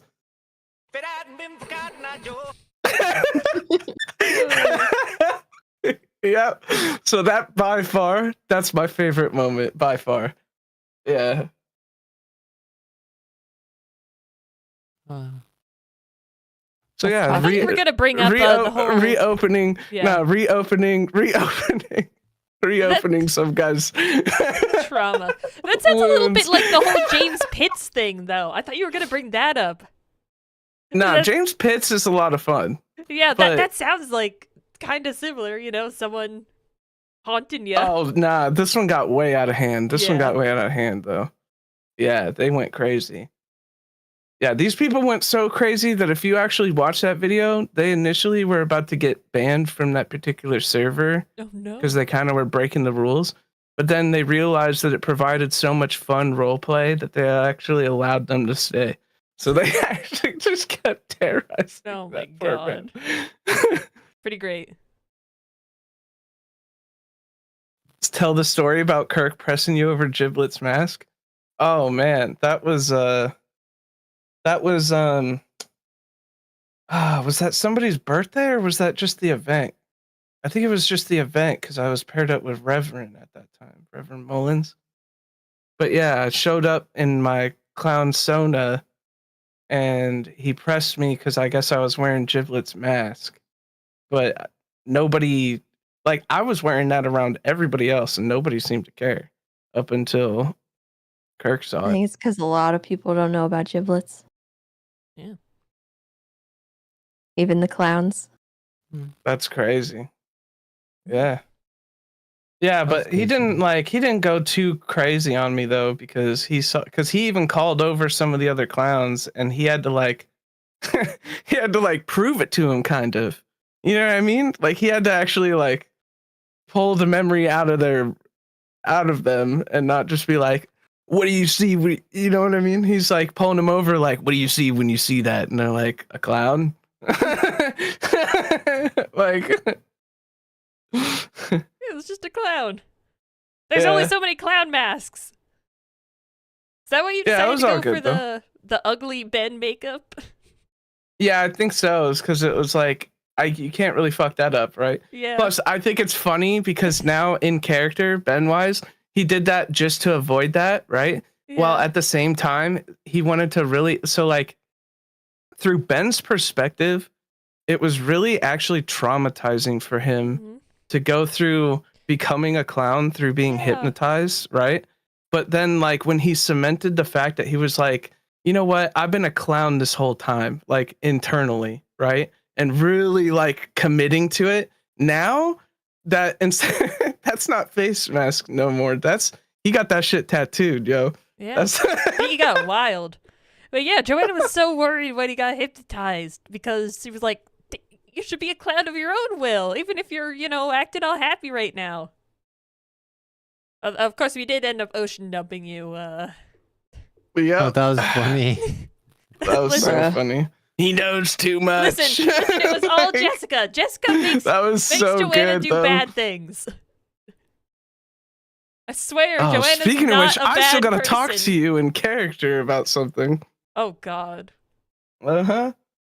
Oh God. Crazy. Yo, by the way, your what is this called? Is it crocheting? Yeah. What is this? Crochet. Okay. Your crochet is so awesome looking. Oh, Like thank that you. is so freaking adorable. It's so cute. Yeah. I just gotta make Tessa's It's hair so now. cute. I'm gonna die. Yeah. Gotta give her a little hair. Is that what you're working on now? Yeah. I'll post the finished thing in Discord. And it should be with Chatty. And then I can do voodoo doll stuff with her. Excuse Oh me. God.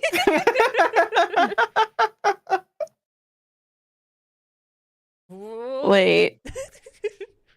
Wait. Hold on. Wait a minute. Oh. Oh. Better not do anything bad to Joanna. Better be Oh careful. my God. Dang.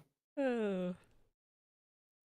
I mean, really, what more could you do to Yeah, I don't Tessa that know. she's already not going through right now? Like, honestly, Oh, you have no idea.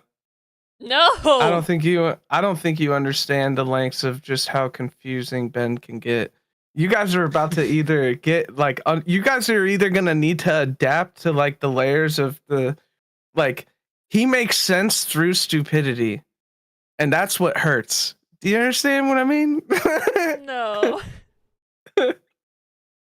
That's like how Buttons aka Ben, that's how he operates. So the longer you be around him, you either like adjust to how he talks or it's gonna hurt. Oh, Like He's always so manipulative. Like, anytime Joanna does even the slightly critical thing, he's always like, oh, I can't believe you would do this to me. Do you not trust me? Do you not care about me? It's always the most manipulative thing done in, like, the most, like, oh, I'm just a little boy kind of voice. I'm just a little birthday boy. That's all Ben does. I'm just a poor little I'm just a lad. I'm just a poor little guy. Oh, Yeah. God. I'm a good boy. I'm a good boy. Perfect Like, clown. Yep. He can never do no wrong, winky Yeah. face. Therapists on the server are crazy. Yep. Stinks Randall defense. Yeah. Huh. Oh God. Yeah. You know when you had your like your maniac episodes, Kobe, like Yeah. Ember's had one too in front of Ben. Oh no. Well, the whole like the Bomber knock at the time. Ben Ben was doing a Fabby session with the clowns, Oh my God. and Amber thought Bonbon was dressing up like another clown, Ooh. and Amber thought it was Bozo and stabbed Bozo at the Fabby session. No. God. You thought Ember was a manic episode. All right. This has been Man, a I'll- wild. I'll- Oh, I'll still never forget when I got the call to be able to do therapy with like 90% of the clowns, and how epic that was, and then how it ended with Ember just like having some sort of like breakdown and like stabbing some of the clowns there, right? And I remember in character, I turn and look at like City, and I'm like, so this might not be the best time to ask, but like, how did I do? And City was just like, well, considering how many clowns were here and how you got them to talk without interrupting for like an hour, and there's only like 2 casualties, I'd say this was really good. yeah, very successful. Yeah, that was good. Yeah. All right. This has been very fun. This is so great. I've got most of my Tessa done Oh, nice. to perform evil rituals. Hooray. All right, well, if you excuse me, I gotta Yeah. go join Dev, and we gotta escape some rooms. Ooh. I have fun with that. Yeah, have fun, and please don't make a doll of Yeah. me. Who knows? He's next. Next. Gotta make an Ember one as well. When Oh. she messes with me, I can slam it against the table. Ow. No. No. I've grown too strong. I wonder if you beat Chatty hard enough, you break your desk. They're very fun to slam against the table. Oh. Yeah. This has been very fun. Thank you guys so much for joining me. Yeah, thanks for the invite. Yeah. Thank chat, because they're the one that pushed me into doing it. Alright, I'm gonna meet up here and say goodbye to chat. Alright. That was a fun one, guys. I wonder if you're actually the reason for the Jaggy art crochet chatty came along right before. Oh no. Hey, no, it's not a podcast. Yes. Too much fun. That was ridiculous. Thank you guys so much for joining me. Thank you all for the follows. Thank you for the subs I got. Those were actually very nice. Who do you guys want me to send you over to? Yeah. You guys, there's so many people here. Bye. Who do you... McFoolery?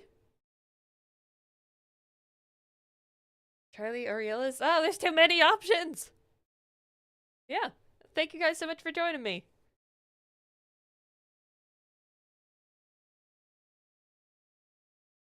Barky?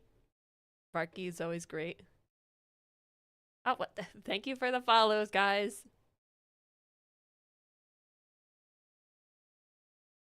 Here, I'll do the one that Mick said first. So have a very good one, guys. I'll see you all later. Thank you so much for joining me.